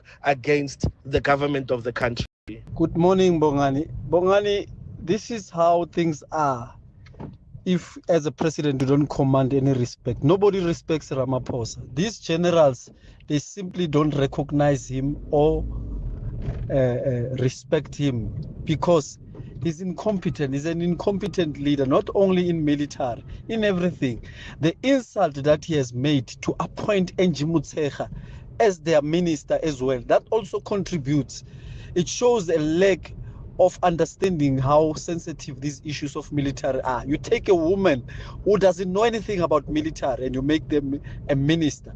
The incompetence of the soldiers, the lack of infrastructure and materials, the helicopters, guns and everything. It shows a lack of respect to the South African military as well by the president. So who can respect a man like that? Sindile, I wonder. I mean, we very easily throw the label of incompetence. And even if you want to go there, in what way or where was the incompetence? Because either an instruction was given, an order, maybe that's the more appropriate word to use as it relates to the army, and if that order was disobeyed, then surely what you do is you demand the resignation of those people who disobeyed your very clear order, as you claim. Unless, of course, that order wasn't as clear as you suggest. Unless, of course, the chain of command in which it was issued wasn't as clear as you may claim. That's the only way it would make sense to me. And why would you give such an order so very late in the day, as if you didn't know these guys were coming to participate in that naval drill, as if you didn't know what the consequences could be, particularly in the context of the protests that were unfolding in Iran? I think the latest reports are suggesting now 5,000 people killed in those protests, even as America was encircling Iran and threatening strikes. You decide, let's go on a naval exercise with these guys. These are our chums, eh? And oopsie daisy, maybe that's not what we should do. And now you're blaming the generals for not following your instructions, and then you don't fire them? The very same generals who went to that very same country and made political statements, and again you didn't fire them? If there is incompetence here, is it of the type you are suggesting, Sindile, or is it something else? 702. What's the question? What's the question is brought to you by Outsurance. Your chance to win up to 3,000 Rand in cash. First, 1,000 Rand for the answer, and then a little later, 2,000 Rand if you can give us the question. SMS out to 45142 now. You could save on your car insurance. If you don't, ask Outsurance for 500 Rand.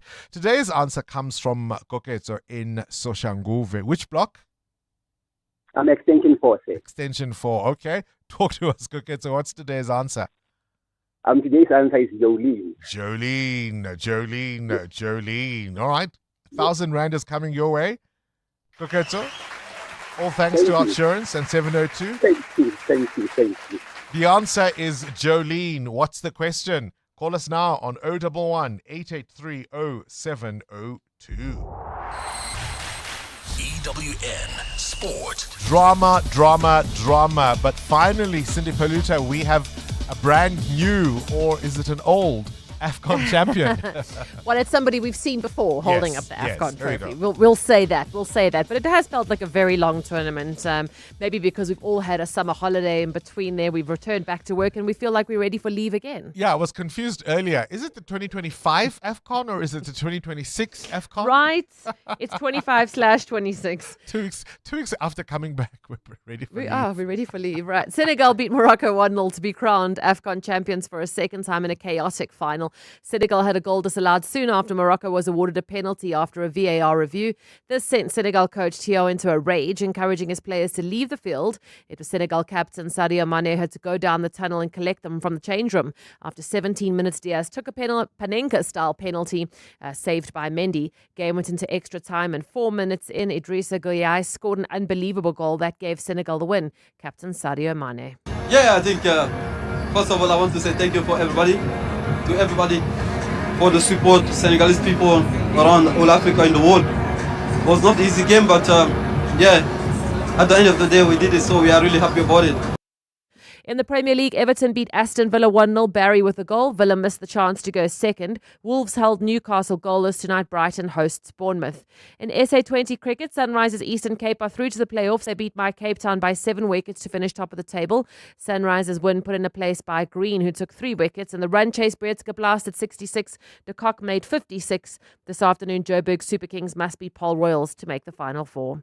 Tennis first Grand Slam of the year. The Australian Open is underway with no upsets. Men's and women's top seeds Alcaraz and Sabalenka cruised the second round yesterday. This morning, Coco Gauff got a straight sets win, beating Rakimova 6-2, 6-3. She's not happy with her serve. The first game, I had like 3 doubles in the first game, and then once I got through that game, it was pretty much smooth sailing from there. Maybe I would have liked to put more first serves in the court for sure, but yeah, I think I just erased that first game, and then after that it was better.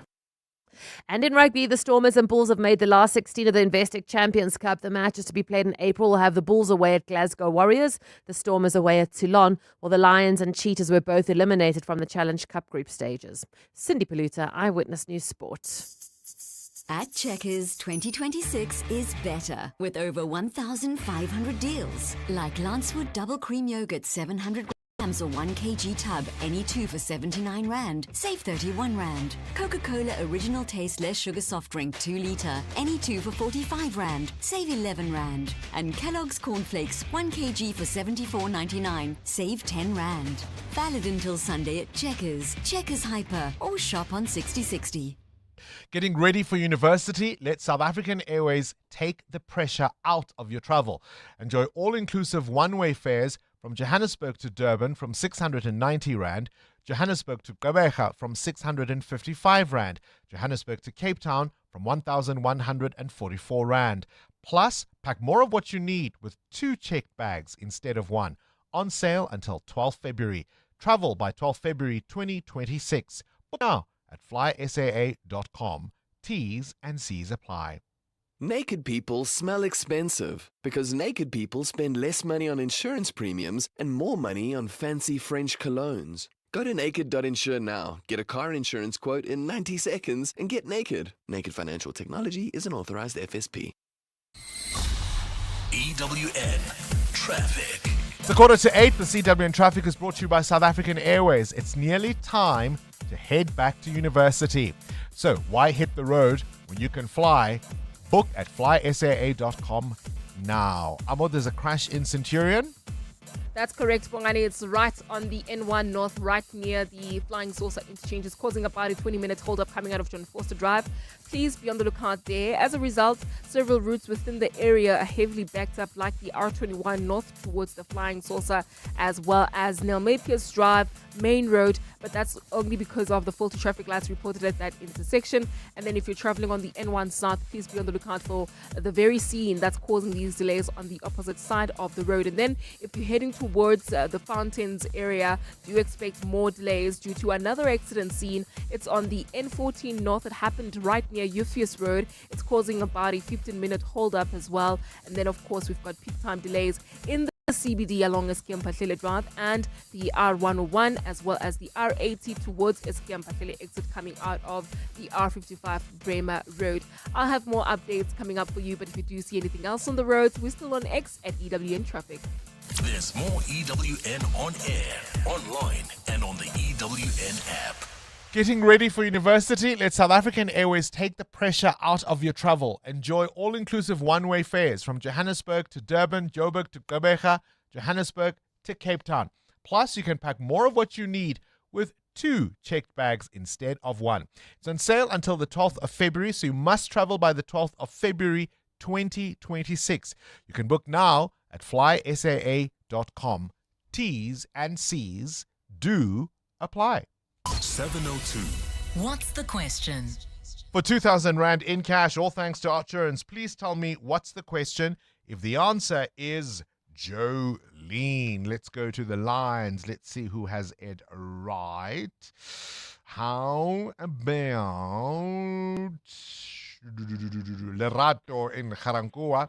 Lerato, what's the question? What is the song written and recorded by American country music artist Dolly Parton, who turned 79 today? Yes, indeed, it is her birthday, the queen of country music, Dolly Parton, celebrating her birthday, born on this day in 1946. Responsible for so many country hits. I understand she's had more #1 songs than any other female country artist in history. Lerato, do you have a quote from Outsurance? Yes, I do. Your biscuit, 2,000 Rand is coming your way. All thanks to 702 and Outsurance. Do you have a favorite Dolly Parton song, Lerato? I only know Jolene. You only know Jolene. There are so many others. 9 to 5. Whitney Houston's I Will Always Love You was also written and performed by Dolly Parton for the very first time. 2,000 Rand is coming your way, Lerato.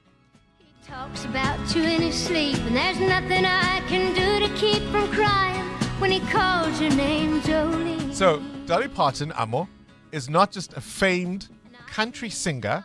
Yes. She also tells fantastic jokes. Mm-hmm. I want you to listen to her appearance in 2022 on The Tonight Show with Jimmy Fallon, where she told an unbelievable story. Have a listen. Many years ago, back when I was a kid, they had a bear in a cage. You know, we're famous for the bears in the Smokies. And people would stop at this market, and they would buy Cokes for this bear. It was in the cage, and tourists would take pictures, because Gatlinburg, that whole area, for years, they would put Cokes and peanuts in the Coca-Cola cans or whatever the bottled Cokes were then. So anyway, this bear was just getting bigger and bigger, but they were doing that, and they were just selling all kinds of stuff at this market. Yeah. And this poor bear was just drinking them all. And one day, some redneck no, seriously, they put gasoline in a Coke can. Can you believe how bad people are? And the poor thing just went crazy. And it broke out of the pen, and it started toward Sevierville, because Pigeon Ford's about 8 miles from Sevierville. And it just ran all the way down, and it was just going down there. And then, all of a sudden, it just fell over. Oh. Yeah, no. Dead? No, it was out of gas.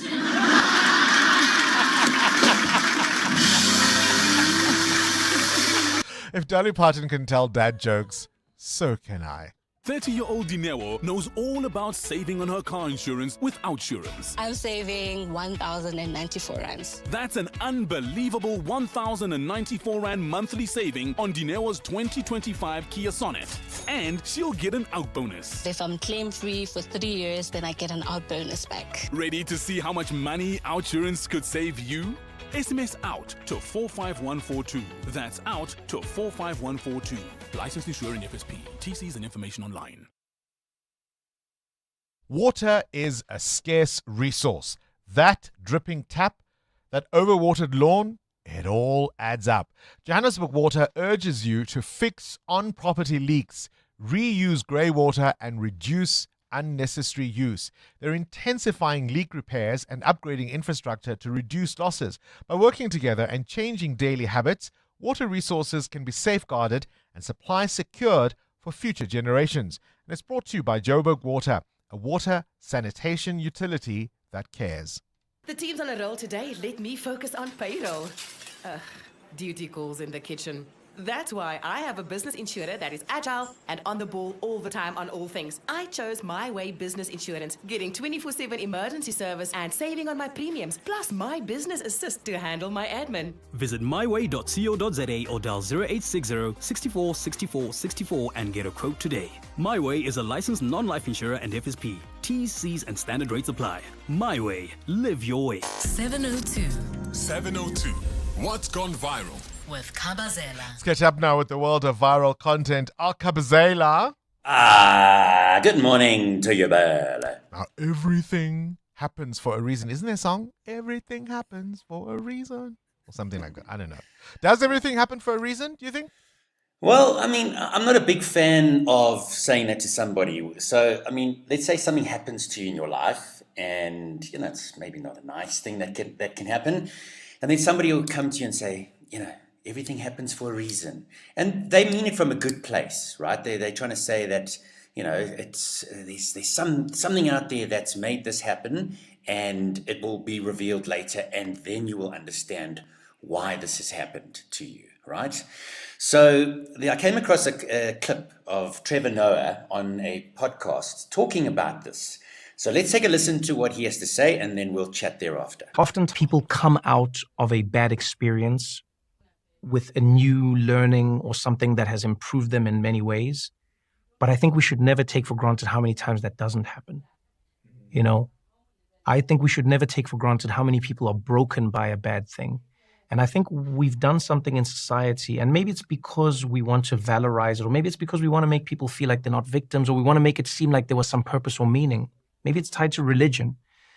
I think we, at times, have sort of valorized this idea. It happened to you for a reason. You know, and so now you get this kid who was abused by their parents or someone in their family, and you're like, it happened to you for a reason. It made you the person you are today.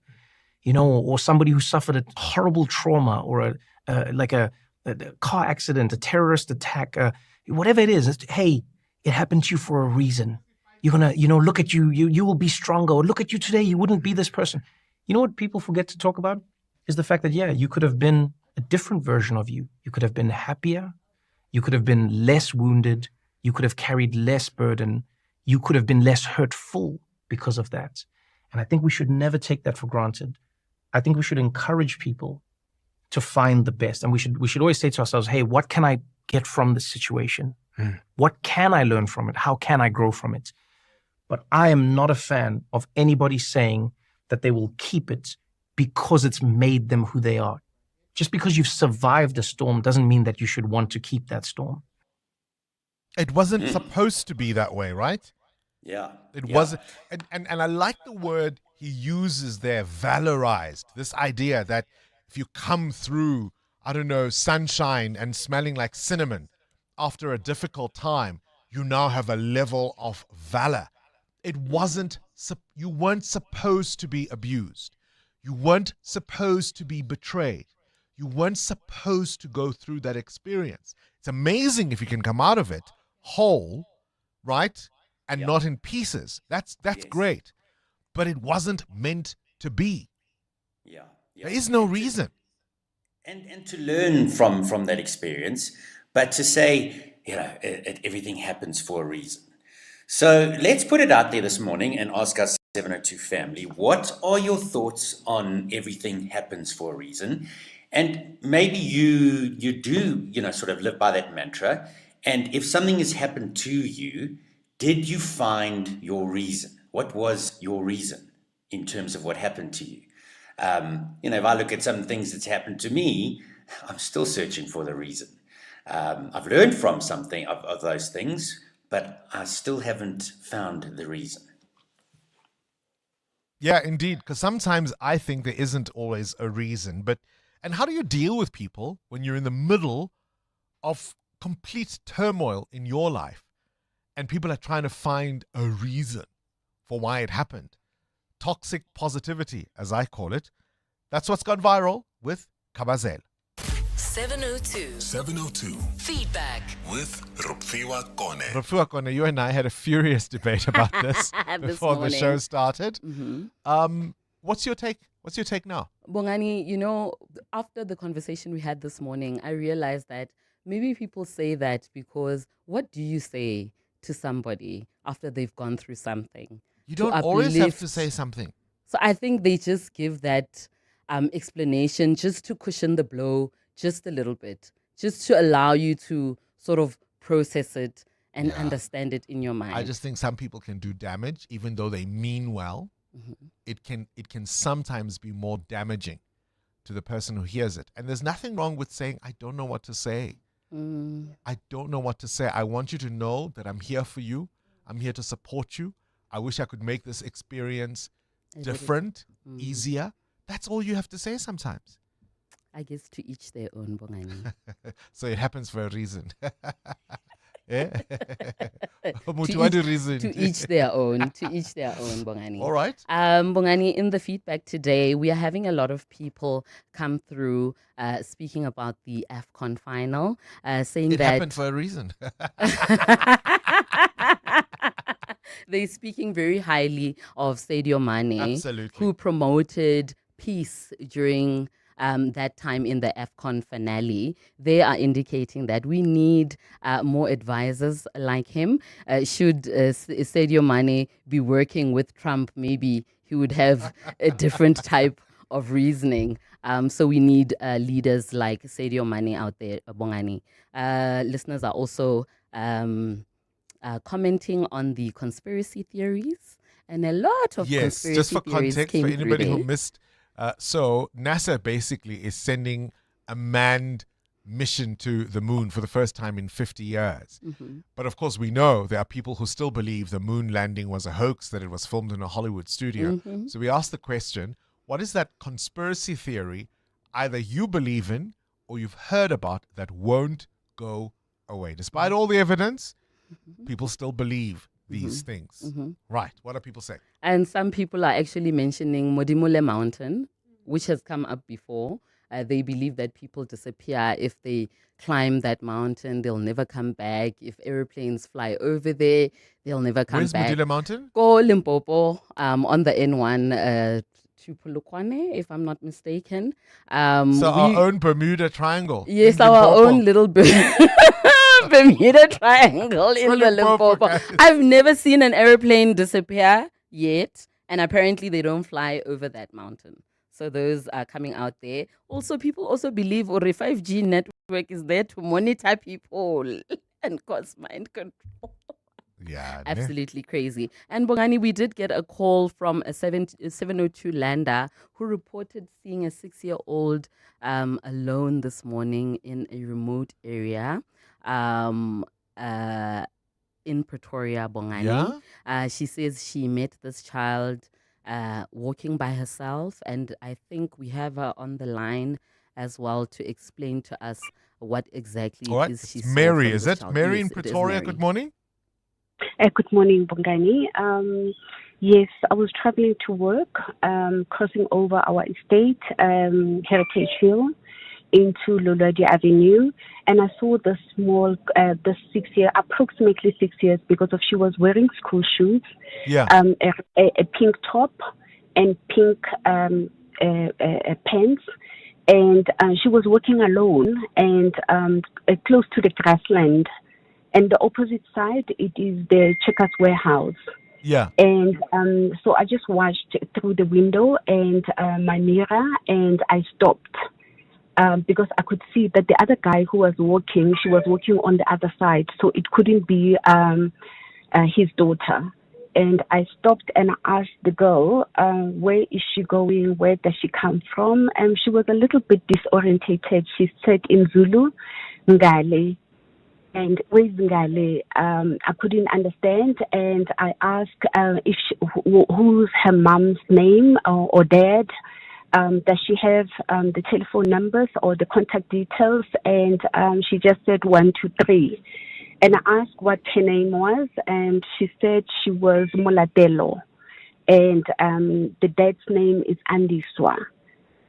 So I approached the security guy who normally patrols the area, because there were also trucks who were driving in the area, and she was just walking on the side and just about to cross a very big street when I left her. So I approached that guy and he went to her.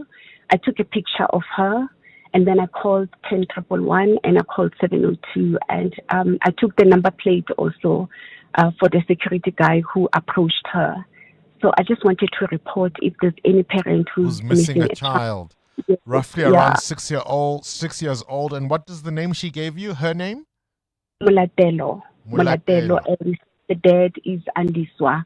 And she had like a lip gloss on her face. And then she had like a lip gloss also in her pocket.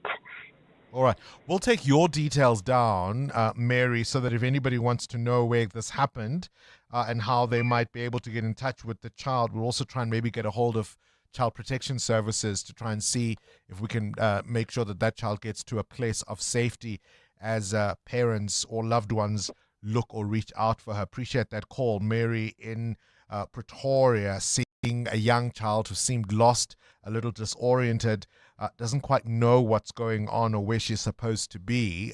If you are looking for such a child, then get in touch with us and we'll put you through to Mulatelo. We'll also try and get a hold of Child Protection Services just to make sure that that child is taken to a place of safety. We're a little bit behind, but it is time for the latest Eyewitness News. This is EWN.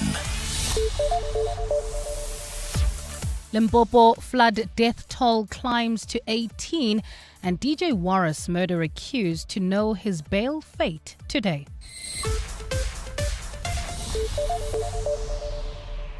Good morning, I'm Bali Dlamini. Let's begin with news just in. The death toll from flooding in Limpopo has risen to 18 as search and rescue operations continue across the province.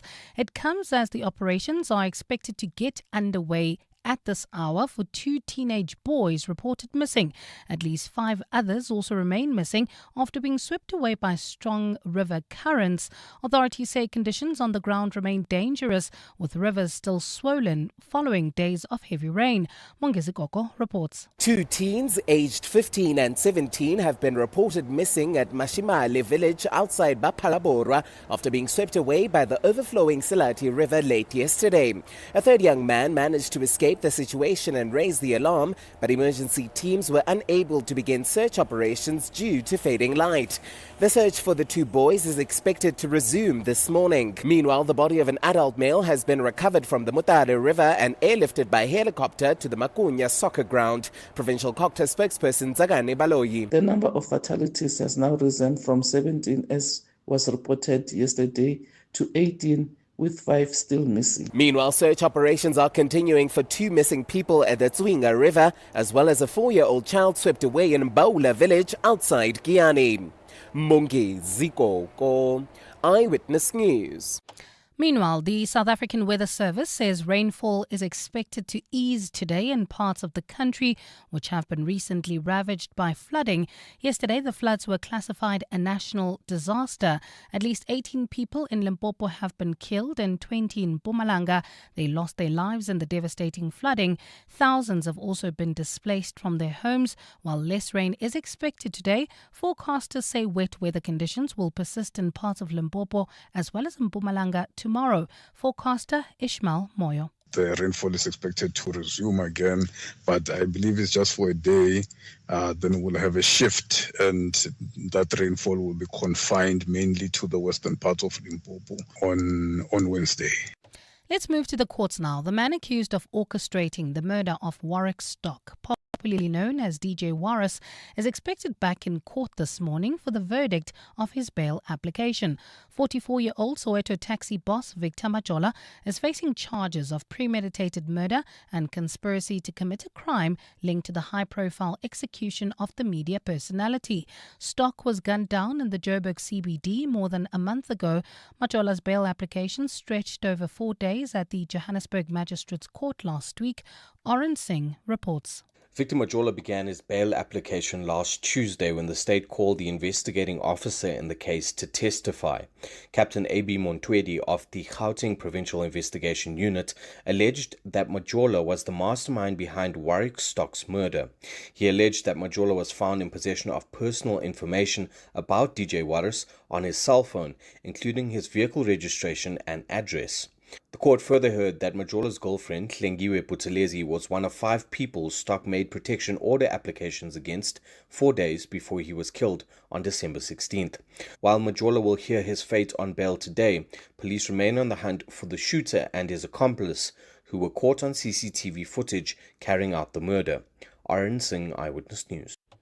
Exclusive CCTV footage of DJ Wallace, seen just moments before he was shot and killed, is available on ewn.co.za. To this now, school safety, anti-bullying and the prevention of gender-based violence will take centre stage this morning. This when Education Minister Siviwe Gwarube visits Eldorado Park in Johannesburg. The visit forms part of the Minister's 2026 Back to School campaign and underscores government's commitment to ensuring that schools are safe and inclusive spaces. The community and other surrounding areas have been heavily impacted by violence in schools over the past few years, including incidents of gang violence. Basic Education spokesperson Terence Khala says the minister will be joined by the Provincial Education MEC Matume Chilwane. Now, the engagement will also include a high-level partnership announcement during which the European Union ambassador will join the minister to publicly sign a European Union €5 million contribution towards the National GBV Prevention Response Program in schools. And in Guatemala, President Bernardo Arévalo has declared a 30-day nationwide state of emergency to combat criminal gangs. It comes after authorities accused the groups of killing 8 police officers and holding hostages at 3 prisons. Gang-affiliated inmates took 46 people hostage in the 3 prisons, demanding that incarcerated gang leaders be moved to lower security facilities. The state of emergency suspends the right of assembly and permits individuals to be arrested as well as interrogated without a court order. Gold is trading at $4,660.82 an ounce. The rand is at 16.41 to the dollar, 21.97 to the pound, 19.08 to the euro, and Brent crude oil is at $64.13 a barrel. And in the traffic in Centurion, we've got an accident on the N1 North that happened near John Foster Drive. It's causing heavy delays. There's also queuing traffic towards the Flying Saucer turn off due to an earlier accident while traveling on the opposite side of the road. We've got roadworks taking place and they're causing delays between Rigel Avenue and John Foster Drive. And in your sport, the Betway Premiership resumes tonight with Sundowns hosting Orbit College. Senegal have been crowned AFCON champs for a second time. No upsets at the Oz Open as the top 10 seeds continue to cruise on day 2, including Goff, Anisimova and Pagula. And the Joburg Super Kings must beat Paul Royals tonight to make the last 4 of the SA20. A partly cloudy Monday expected across Gauteng today. Temperatures will be peaking at highs of between 24 and 26 degrees. The top story in EWN this hour, the death toll from flooding in Limpopo has risen to 18 as search and rescue operations continue across the province. EWN, in touch, in tune and independent. For the latest, visit ewn.co.za or download the EWN app. This is Breakfast with Bongani Bingwa on 702. Let's walk the talk. 10 minutes after 8 o'clock, what's that conspiracy theory that refuses to go away? NASA is rolling out a massive space launch system rocket. It's getting ready at the Kennedy Space Center as they prepare for the first manned or crewed mission around the moon in more than 50 years. It's called the Artemis 2, and it's got 4 astronauts and could launch as early as next month after final fueling tests. And it marks a major step towards humans returning to the moon. Of course, there are many people who refer to the so-called moon landing hoax. People who believe the 1969 Apollo moon landing was staged in a Hollywood studio. We were talking with our producer, Rofiwa Kone, about the Modimo mountain. our own little Bermuda Triangle in Limpopo. I understand there's a forest around that mountain. My good friend Happy Njingela texting me, and he says there's no way of coming back from there. And the snakes will sort you out should you crash, if nothing else. What's that conspiracy theory you have heard or you believe in that won't go away? This is Breakfast with Bongani Bingwa on 702. Let's walk the talk. So I think Kabazela's clip bears repeating. I'm very wary of toxic positivity. When someone is going through an incredible, difficult and dark moment, betrayed by a spouse, right? Terminal illness. And you want to talk to them about how it happens for a reason. Have a listen to Trevor Noah again. Often people come out of a bad experience with a new learning or something that has improved them in many ways. But I think we should never take for granted how many times that doesn't happen. You know, I think we should never take for granted how many people are broken by a bad thing. And I think we've done something in society, and maybe it's because we want to valorize it, or maybe it's because we want to make people feel like they're not victims, or we want to make it seem like there was some purpose or meaning. Maybe it's tied to religion. I think we, at times, have sort of valorized this idea. It happened to you for a reason.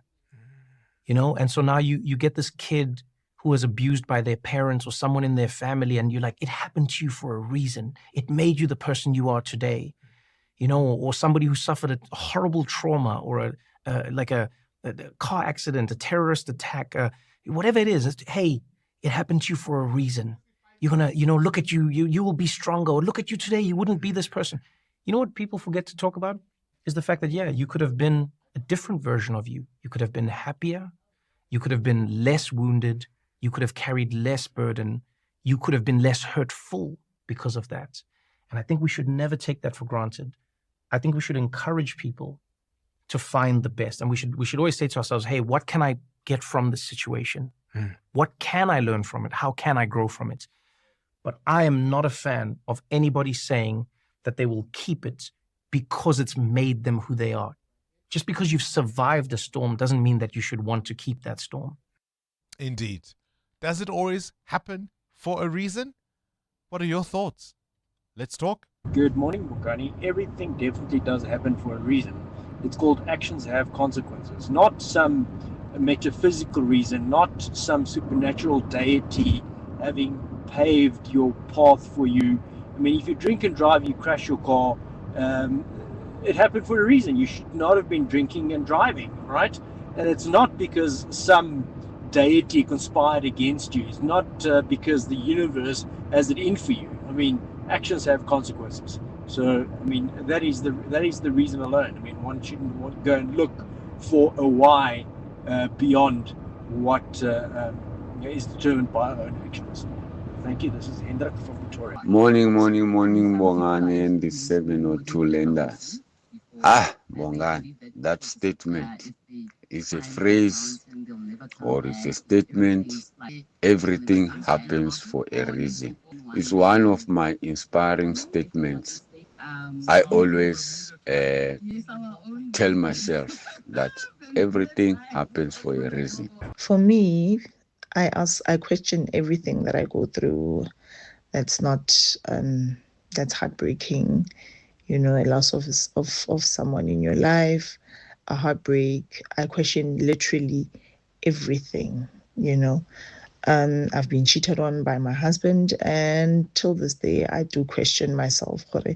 Why did he do that to me? And I mean, him himself, he cannot explain it. So I'm not one person to say everything happens for a reason. I'm not one person to say I'm who I am because of what I went through. I'm just who I am because I have a good heart. And KB from Pimville. Thank you. Hi, Bongani team. It's definitely better sometimes to say absolutely nothing than feel a need to say something, especially things happen for a reason. My daughter lost her fiance a month before they got married. And with all the things happened for a reason from various members of the family, my daughter ended up pulling away from the family completely for just under 2 years so that she could cope without having people say things happen for a reason. Because when you're going through a traumatic experience, the reason doesn't care. It doesn't matter about the reason. It's still traumatic. And for somebody to say things happen for a reason, I feel is extremely insensitive. Listen, when we know better, we do better, don't we? Part of the reason we have these conversations is to just prick our conscience and our thinking just a little bit. So the next time you say to somebody, things happen for a reason, remember this conversation. You're with Bongani Bingwa on 702. Taking your calls on 011 883 0702. Pale is in Mabopane.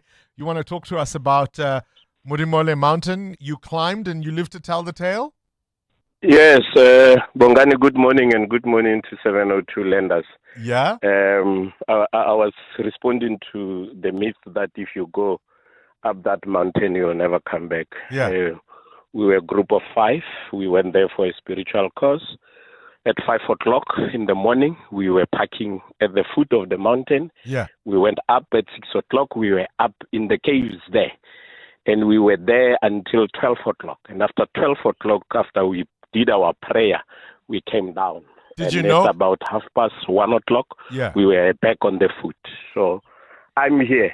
I'm still alive. Hold on, Pilot. Did you know about the conspiracy theory before you went out? Yes. Yes. Were We you knew worried about at it. all? No, we are not worried about it. You know, when you do things for spirituality, Yeah. so there's something that you call your zila, and you pray for it. And when the spirits accept and allow that you do it, then you do it. So we prayed and we fasted and we did all the cleansing and preparation. And on the day we went up, we came back. Here we Pale, are, hold on. 5 of us, we're still alive. Hold on. What if I then say to you, the only reason you're still alive is because you had spiritual reasons? If you were just going on a random hike, you might not be here. No, that's true. That's true. That's You also believe my that? belief. You believe That's that? also my belief that if you go randomly trying to hike, you'll never come back. But if you go like we did spiritually, you're up and you're back. It all happens for a reason. Hey, Pale. Bongani. Appreciate that call, Pale, talking to us from Mabopane. EWN Traffic. Now, this EWN Traffic is brought to you by Outsurance. SMS out to 45142 now, and you could save on your car insurance. If you don't, ask them for 500 Rand. Amo? Well, Bongani, we've got major traffic volumes in the city of Tshwane due to multiple reasons. An accident reported on the N14 North. This is right near Euphus Road, causing delays from Littleton Road. There's also queuing traffic on the N1 North between the Brakfontein Interchange and the Flying Saucer. That's due to 2 reasons, really. An accident near John Foster Drive, as well as roadworks near the Flying Saucer turned off. And as a result, these roadworks are causing delays on the southerly direction of this route coming out of Rigel Avenue. So please be on the lookout there and expect about a 20-minute hold up if you're approaching the Flying Saucer Interchange. The R21 route is still your best route towards the CBD as well as Centurion. More updates coming up. Stay tuned. There's more EWN on air, online, and on the EWN app. Don't pay more than you need to for car insurance. 27-year-old Outsurance client Liam is saving big bucks. Saving so much every month, around 640 Rand. That's an amazing 640 Rand saving on Liam's 2024 Ranger. SMS out to 45142. Let's hear how 45-year-old Naval feels about saving 461 Rand a month on his 2025 VWT Cross. Saving me so much money, 461 Rand. Nice one. And after 3 claim-free years, you get an out bonus. So much money. Get a quote now and see how much money Outsurance could save you. SMS out to 45142. If you don't save, ask for 500 Rand or 1,500 Rand if you've been claim-free and with the same insurer for 3 years. Savings or cash. You have nothing to lose with Outsurance. SMS out to 45142. That's out to 45142. Licensed insurer in FSP. TCs and information online. This is Breakfast with Bongani Bingwa on 702. Let's walk the talk. So was the Iran naval debacle insolence from the generals or a bungling government? Was an instruction given to ask the Iranians to withdraw from participating, and was it simply ignored by the SANDF? And if so, why was it issued at what appears to have been the 11th hour? Or is this yet another example of an inept government panicking at the last minute as they realized the potential fallout of associating with a state that was busy killing its own civilians, even as the US threatened it with airstrikes? South Africa now finds itself in the middle of a high-stakes international and domestic controversy. Last week, 3 Iranian warships docked into False Bay, joining that multinational exercise, Will for Peace 2026, even though we are now being told President Cyril Ramaphosa, the commander-in-chief, ordered that they be excluded. Defense Minister Angie Motshekga says the president's instructions were clear and communicated to all the parties. So why were they not followed? Defense analyst Helmut Heitmann joins us now on the line. All pertinent questions to ask. Helmut, what's your reading of it? I think your closing sentence probably was the correct one.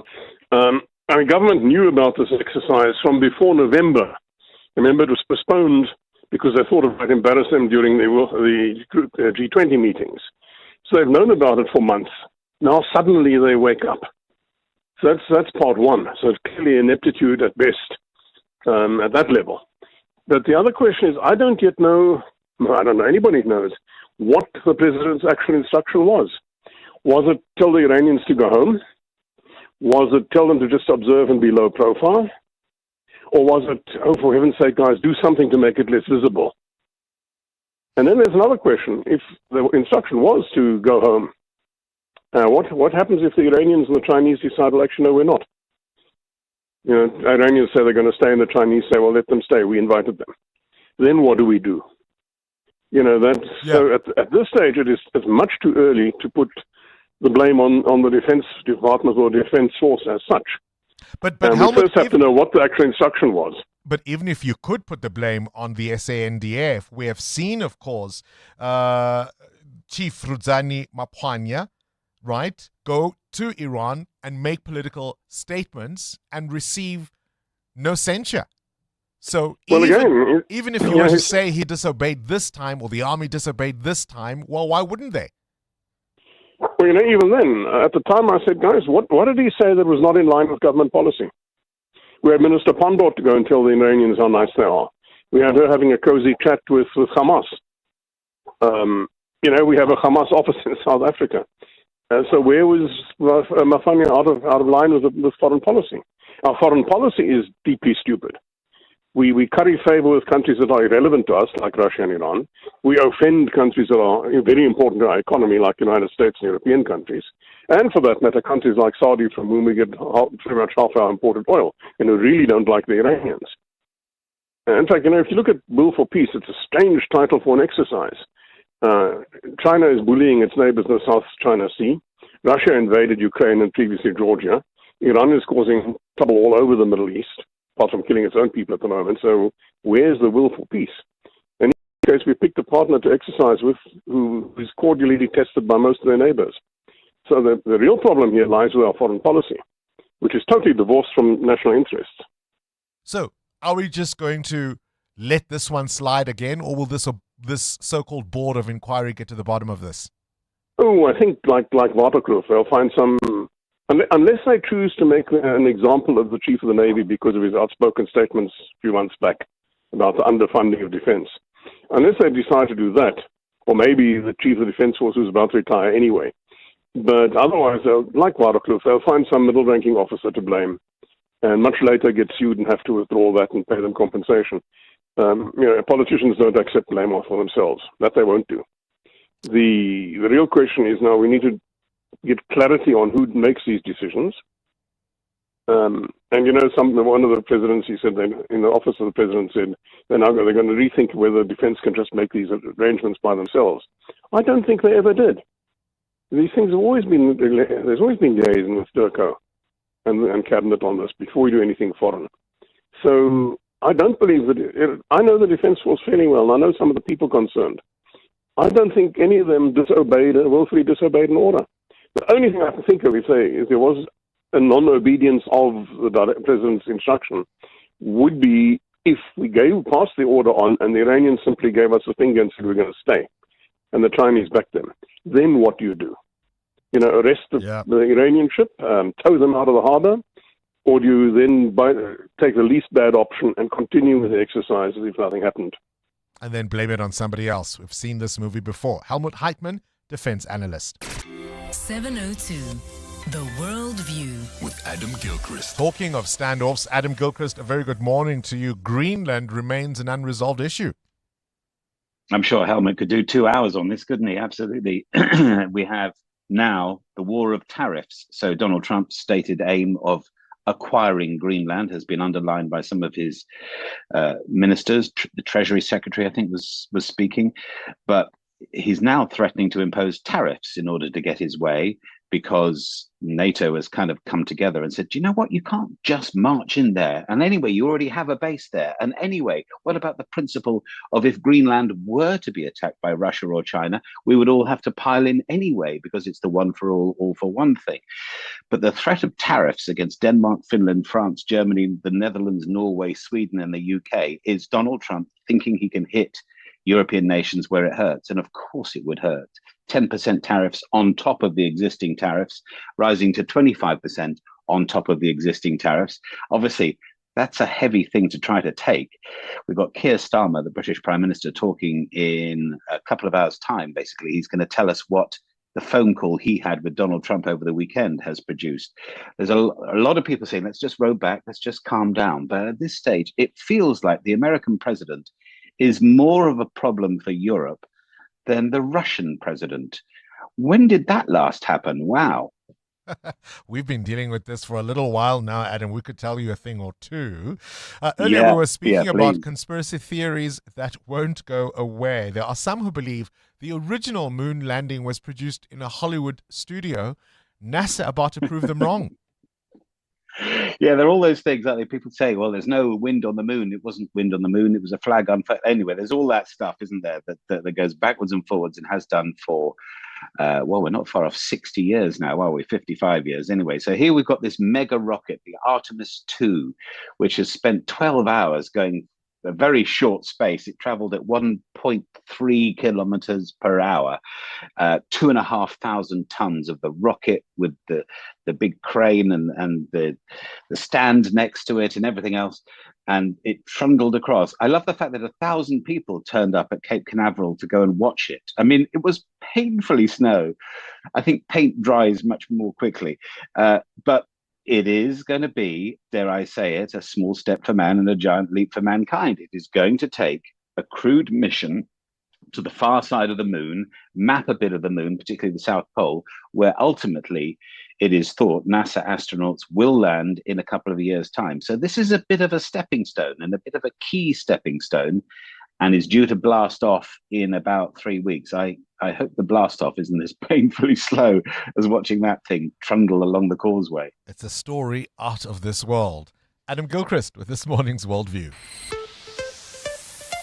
EWN Business. Catch up with business news now. Matteo, Sasol shares taking a bit of a tumble. Explain?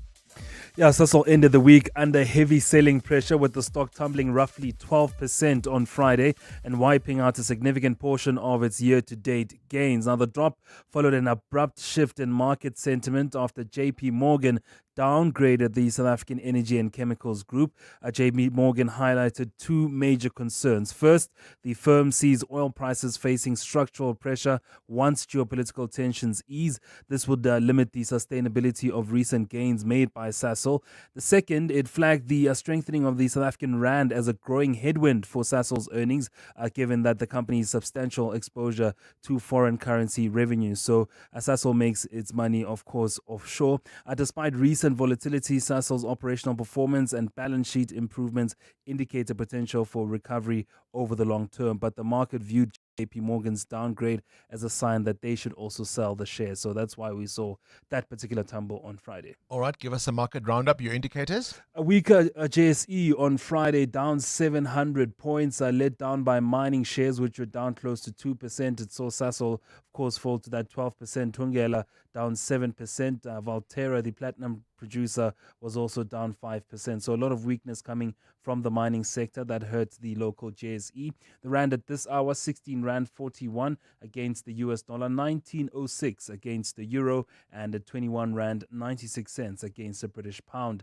Price of gold up 1.5% at $4,669 an ounce, while platinum is at $2,322.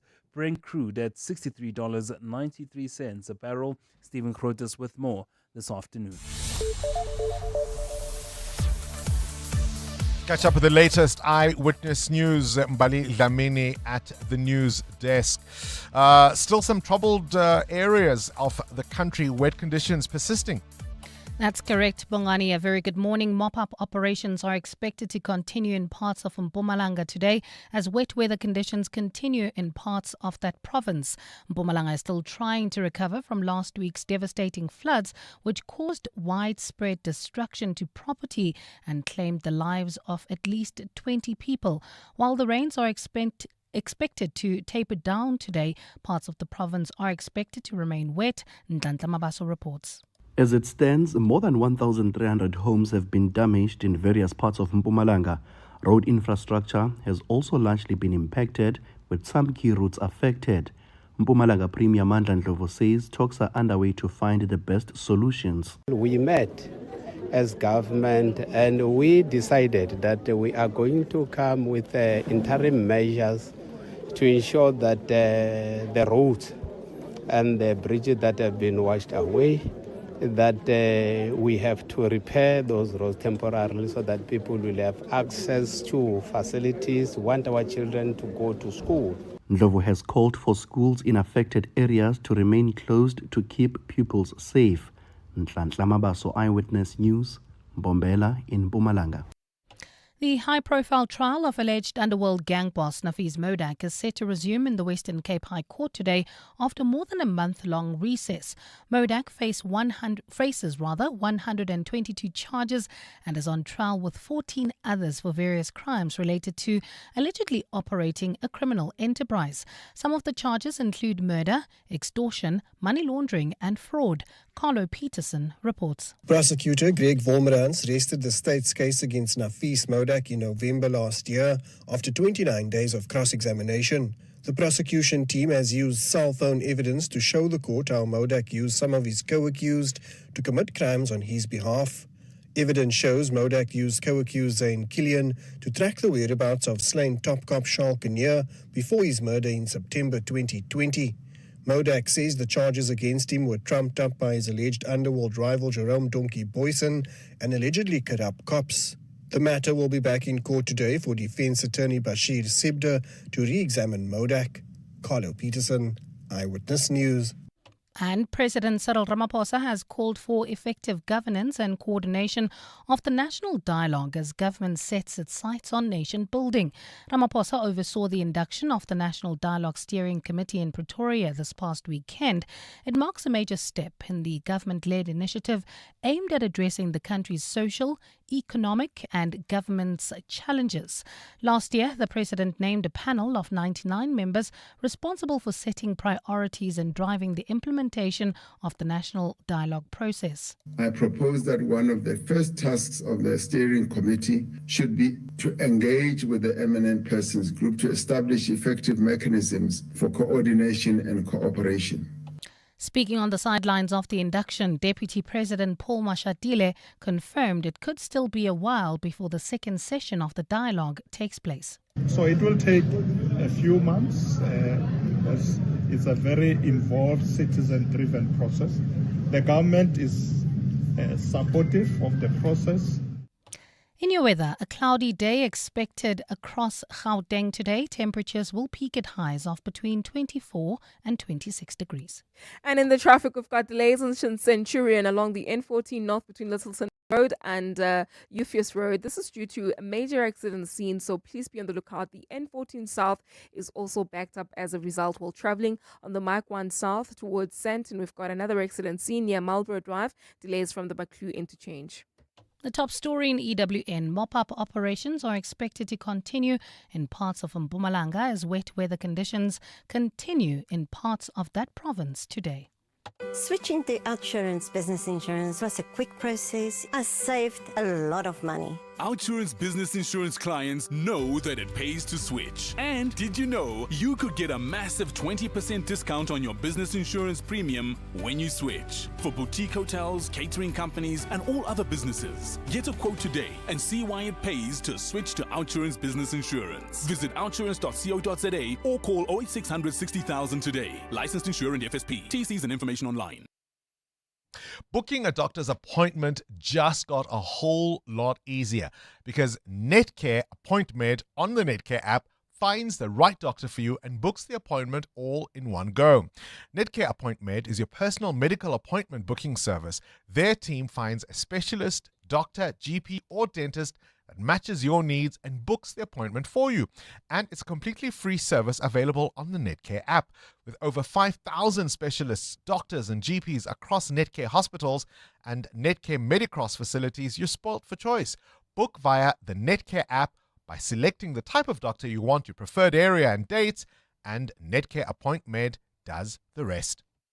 This message is brought to you by AFCON, redefining for a better future. Are you running a business? Every rand counts. Save electricity and cut costs by switching off lights, computers, and aircons after hours. Use energy-efficient lighting and equipment and make saving electricity part of your daily routine. Smart energy habits mean lower bills and greener business future. Let's power success efficiently. Let's use electricity wisely. AFCON. 702. WhatsApp Bongani on 072 702 1702. Good morning, Bongani and team. So on what Trevor Noah said, I completely agree with him. I think also as African parents make excuses for the things that they did to us as children. I mean, we grew up in a different era, but still there's a lot of things that they did to us when we grew up, and then they say to us, oh, but look how you turned out okay. So I think there's that aspect of it as well, and that's a conversation that I do have with my mother. But I think there is an essence of serendipity, that things do happen for a reason. Things that are done by other people, though, no. But things that just happen, yes, I do believe that some things do happen for a reason. Yeah. Thanks. This is anonymous. Hi, Bongani and Kabzela. I'm a mom of an autistic son. And what you guys are discussing now, it almost feels similar to when parents say to me, oh, God only gives special needs children to the most amazing parents. You guys must be great. That's why you are chosen to be special needs parents. I feel like it's similar to things happen for a reason. I just doesn't sit well with me. Hi, Bongani. For me, the reason is more given like for comfort. Nothing more than that. Just to give you comfort. To say, no, don't worry. It was just for a reason of that. It's just a way of comfort, as George and Quimble Park. Can we normalize not saying anything? Maybe that's where we need to start, right? I understand that people can be well-intentioned and they're trying to make the other person not feel as much of the pain or difficulty they're experiencing. It's also okay to say, look, I wish things were easier for you. Or to just actually say nothing. Offer support, ask for whatever help they may need, but sometimes you can't make it go away. You just make it worse. However well-intentioned your words of comfort may have been. EWN Sport. Cindy Paluta, AFCON is out of the way. AFCON is done. It happened for a reason, because now we've got the Betway Premiership returning. Well, I mean, if Bafana had played last night, it happened for a the reason. Betway Premiership would not have Imagine- returned tonight, right? Imagine if Bafana had been in that Senegal situation. It would have been. It happened for a reason. Sure. So, well, now that AFCON is done, the Betway Premiership resumes tonight. Sundowns are hosting Orbit College. It's been 6 long weeks, so let me remind you, Sundowns are second of the table. They're 2 points behind the leaders Orlando Pirates, but Pirates do have a game in hand. AFCON closed in dramatic fashion last night. Senegal crowned champions for the second time, beating Morocco 1-0 in extra time. Senegal had a goal disallowed, and soon after, VAR awarded Morocco a penalty. This sent Senegal team into a rage as they left the field, stormed down the tunnel, and had to be coaxed back by captain Sadio Mane. Diaz's soft penalty was saved, forcing extra time. Captain on the night, Idrissa Gueye, scored an unbelievable goal for the Senegal win. Here's Morocco coach Walid Regragui. Well, first, congratulations to the Senegal. I think it's a tough game for the two teams. We do what we want today. You have some opportunity like this. Like them, but finally when you have a penalty in the last minute, you can win the Africa Cup, and you lose this penalty after is difficult for the squad maybe. In the Premier League, Aston Villa missed the chance to go second, losing to Everton 1-0. Wolves held Newcastle goalless tonight. Brighton hosts Bournemouth. The Australian Open, tennis's first Grand Slam of the year. It's day 2. All is going well for the top 10 seeds. This morning, the women's 3rd seed Goff, 4th seed Anisimova, and 6th seed Pegula all went through. Yesterday, the men's, women's top seeds Alcaraz and Sabalenka also through to the second round, but Alcaraz wasn't completely happy with his performance. In terms of level, tactics, or everything, I know that I have a lot of things to be better in the in the next round if I want to go further. And in SA20 cricket this afternoon, the Joburg Super Kings must beat Paul Royals to make the Final Four. Last night, Sunrisers Eastern Cape booked their playoff spot by beating My Cape Town by 7 wickets. The win thanks to Bretzke 66 to Cox 56 and Green taking 3 wickets. Cindy Paluta, Eyewitness News Sport. EWN Traffic. Catch up with the roads now. It's 18 minutes before 9 o'clock. How are the roads looking, Amo? Well, Bongani, that accident we spoke about earlier in the city of Tshwane is still along the N14 North, right near Ufis Road. It's causing heavy traffic volumes. Please be on the lookout there. While traveling on the N1 South, roadworks are causing delays between the Flying Saucer Interchange and John Forster Drive. And traveling around Irene, we've got more delays reported at the intersection of Nelmapius Drive and Main Road. Please approach with care. And then, of course, if you're heading towards Sandton, a stop-and-go situation between the Baku Interchange and Marlborough Drive due to an earlier accident, while heading towards the Four Ways area, queuing traffic on the N1 North due to 2 accidents, really. One before Malibongwe and the other before Winnie Mandela Drive. So please approach with care and try to avoid the M1 North is your best route at this particular moment. More updates coming up at the top of the hour. Stay tuned. There's more EWN on air, online, and on the EWN app. Fly Sapphire has been named the most on-time airline in Africa and the Middle East by Cirium, world leader in aviation analytics. That's 3 years in a row we've been recognized for reliably getting you to the places and faces you love. But reliability doesn't come from shortcuts. It comes from care, consistency, and a commitment to service excellence. Because getting you there on time isn't just what we promise, it's what we do. Fly Sapphire, for the love of flying. It's the new year, and Peter is still looking for a university. Why is this so hard? And now that he's running out of time, he's not looking at the right things. Wait, I'm not? You see, where most universities sell you on what you'll do at university, Emrys focuses on what you'll be able to do when you leave university. Well, that changes everything. With a high-performance tertiary education from Emrys, you'll be able to make a mark in the working world from day one. And I can still register? Yes. Register today at emrys.ac.za. Emrys is an educational brand of the Independent Institute of Education. To live wealthier, you need to be able to grow your assets. At Standard Bank Private, you get a team of internationally acclaimed financial experts to advise you on local and global investment strategies. Plus, being with a leader in home loans, you can start expanding your property portfolio. So, come live wealthier with Africa's best private bank. Apply online at standardbank.co.za. Standard Bank is an authorized FSP and registered credit provider. T's and C's apply. Coming up on the Clement Manya-Taylor Show on 702. It's 8:45, and Clement, of course, will be broadcasting The Clement Manyathela Show between 9 and 12. Clement, we've got so much to deal with as a country, and I think sometimes in the noise, we tend to lose sight of the bigger picture. I was reminding 702 Landers earlier on, and I played a clip from May 2020, where the then Cocta minister, Nkosazana Dlamini, was talking us about the ZOL and the paper and what it has led to, the unforeseen, I want to be kind and say the unforeseen consequence with the illicit cigarettes now dominating the market. But they were warned. They were warned, and the president didn't act at the time. And now here we are. 35,000 jobs lost because BAT has closed that production plant. Similarly, we're asking questions about the army and the defense force and who makes these decisions and why it is that even if you say the generals disobeyed the president, he hasn't acted.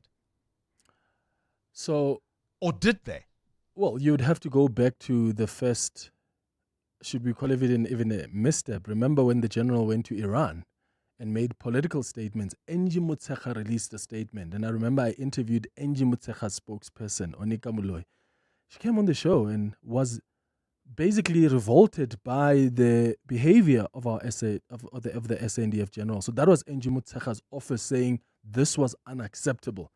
A week later, she goes back on that. She defends him. So the point I'm trying to make is it doesn't help also when you have at the helm of a department someone who doesn't seem to have authority, or at the very least is even interested in accountability. Where is the commander-in-chief?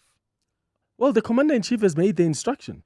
And it wasn't followed. Because there are people who are doing as they please. Why are heads not rolling? Well, that is a good question. You are the commander-in-chief. You're not the suggester-in-chief. You know? The last time we asked the presidency what happened to the SNDF general about those remarks, they said, he came, met with the president, explained himself. That was it. So as a commander-in-chief, if really you're serious about ensuring this doesn't happen again, are you just going to let it pass again? I mean, a board of inquiry to investigate. What is that? We're going to talk about to Parliament about that, Bongani, at 10 o'clock. I'm going to bring in... the suggester-in-chief. Suggester?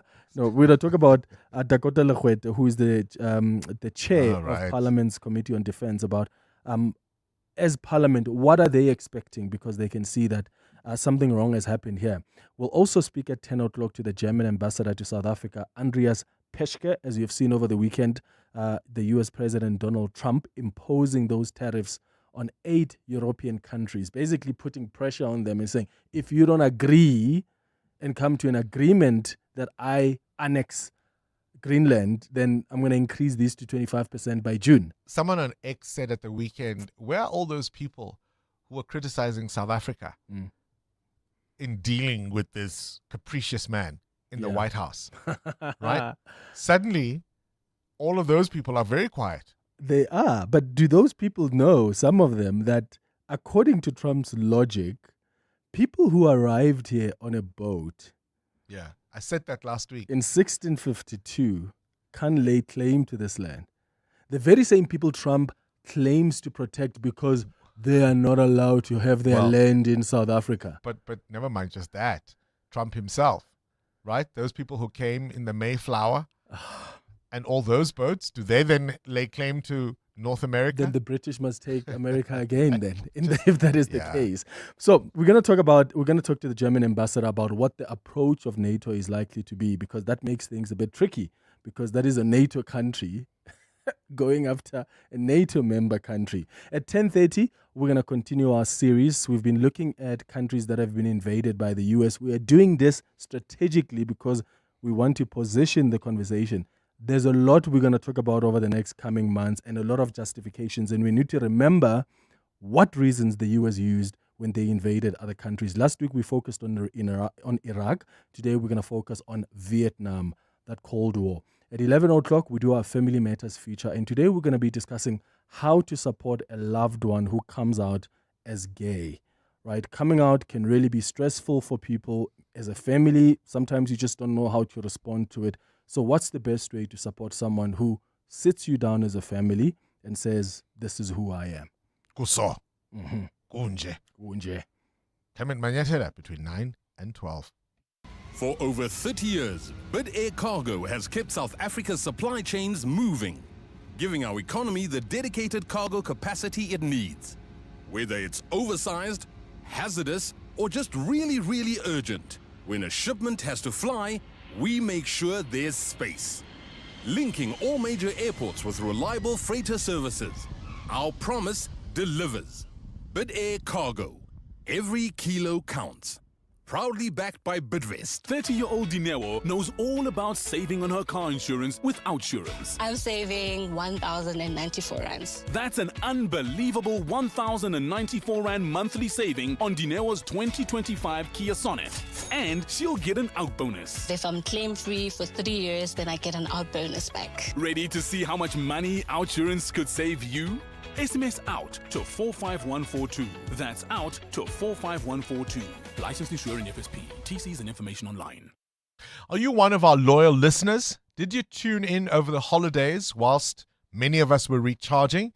How did the stand-in hosts do? We'd love to hear from you. Simply send us your feedback to contact@702.co.za, or better still, you can do it in person. Come visit us next week, Friday the 23rd. We'll be hosting another 702 visits at lunchtime.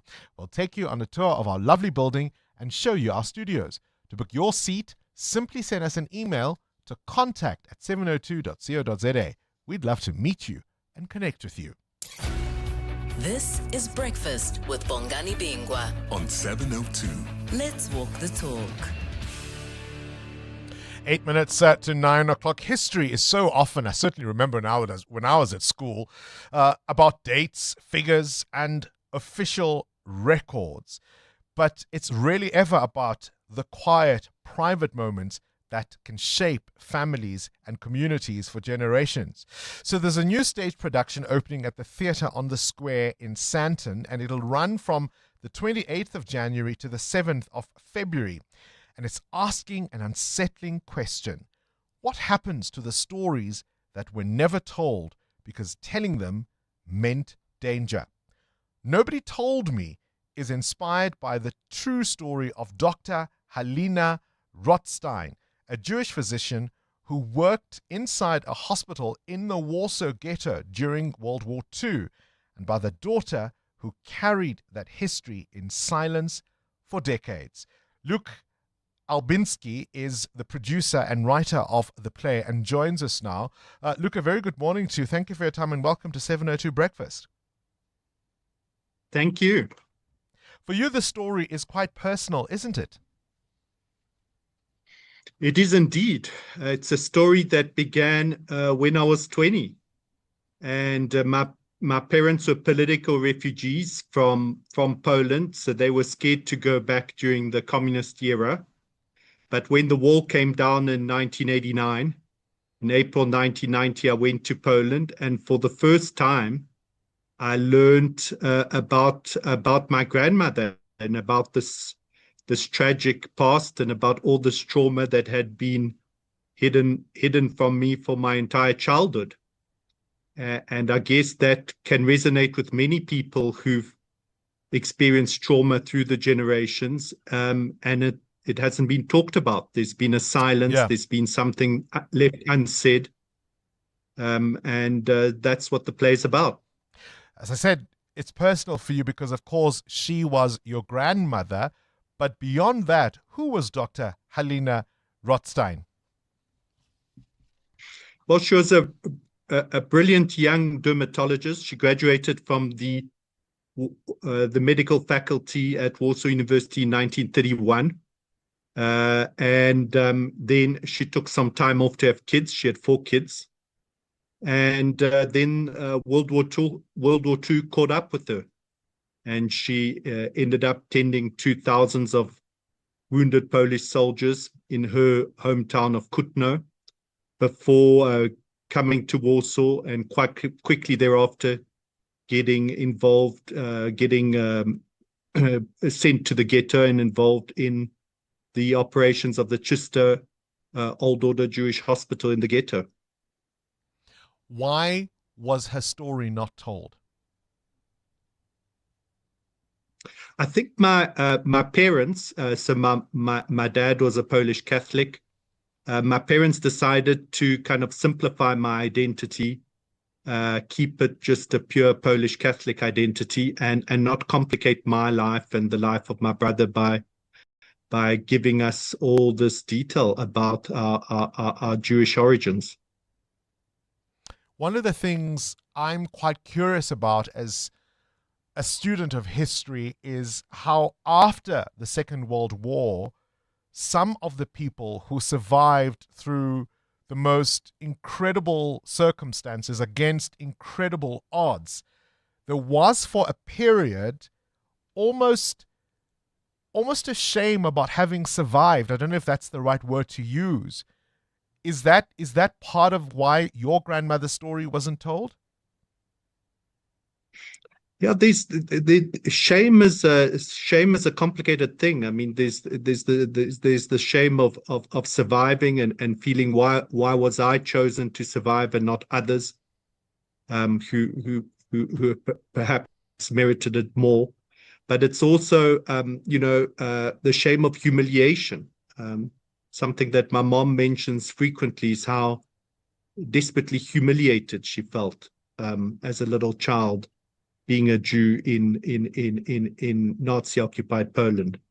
So all that pain, all that humiliation, I think that makes people reluctant to talk about it. And the pain is sometimes buried very, very deep. Was she forced to do things she would have chosen not to? Well, I think that, in those kind of circumstances, there aren't easy choices. Do I leave the ghetto and look after my children on the Aryan side and try and survive in hiding? Do I stay in the ghetto and look after my patients? Treating patients was an impossible task because people were starving to death. Over 100,000 Jews died of typhoid, typhus, and starvation in the ghetto even before the Great Deportation began. So it was a question of choiceless choices. And what do you hope to spark in terms of a debate, in terms of just an understanding of that period, but also in terms of connecting with that period of time? I mean, the whole point, I suppose, of studying history is the idea of trying not to repeat it. Mark Twain said that history doesn't repeat itself, it rhymes. And I think a play like this really helps you meditate on dehumanization. I mean, we knew dehumanization in apartheid as well. So the mechanisms of dehumanization, I think that's definitely a key element of the plan, but also meditation on duty and how different people have different conceptions of duty. Alina had felt this tremendous duty as a doctor to look after her patients. But the Polish Catholic doctors that saved my mom and her brothers, they also had this tremendous calling to help Jews who were being persecuted, and a meditation on courage and how some people in these circumstances will stand up and do what's right, and others won't, and others will actually go the other way and do terrible things in those times. So different moral postures in terrible times.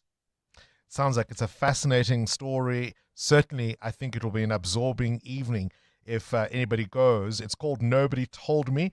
It's going to be opening at the Theatre on the Square in Sandton. From the 28th of January to the 7th of February will be the run. Luke, where can we get tickets? Web tickets. And we've also got a free offer for learners. So learners can come for free.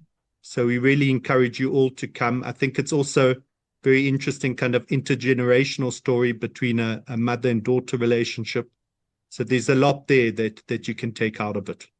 Writer and producer of Nobody Told Me, Luke Albinski. 702 podcasts are on 702.co.za. And that brings us to the end of this edition of 702 Breakfast. The Clement Manyatela Show starts now. This is EWN. Good morning, I'm Bali Dlamini. The death toll from flooding in Limpopo has risen to 18. It comes as search operations are expected to continue this morning for 2 teenage boys who have been reported missing. At least 5 others also remain missing after being swept away by strong river currents. Authorities say conditions on the ground remain dangerous, with rivers still swollen following days of heavy rain.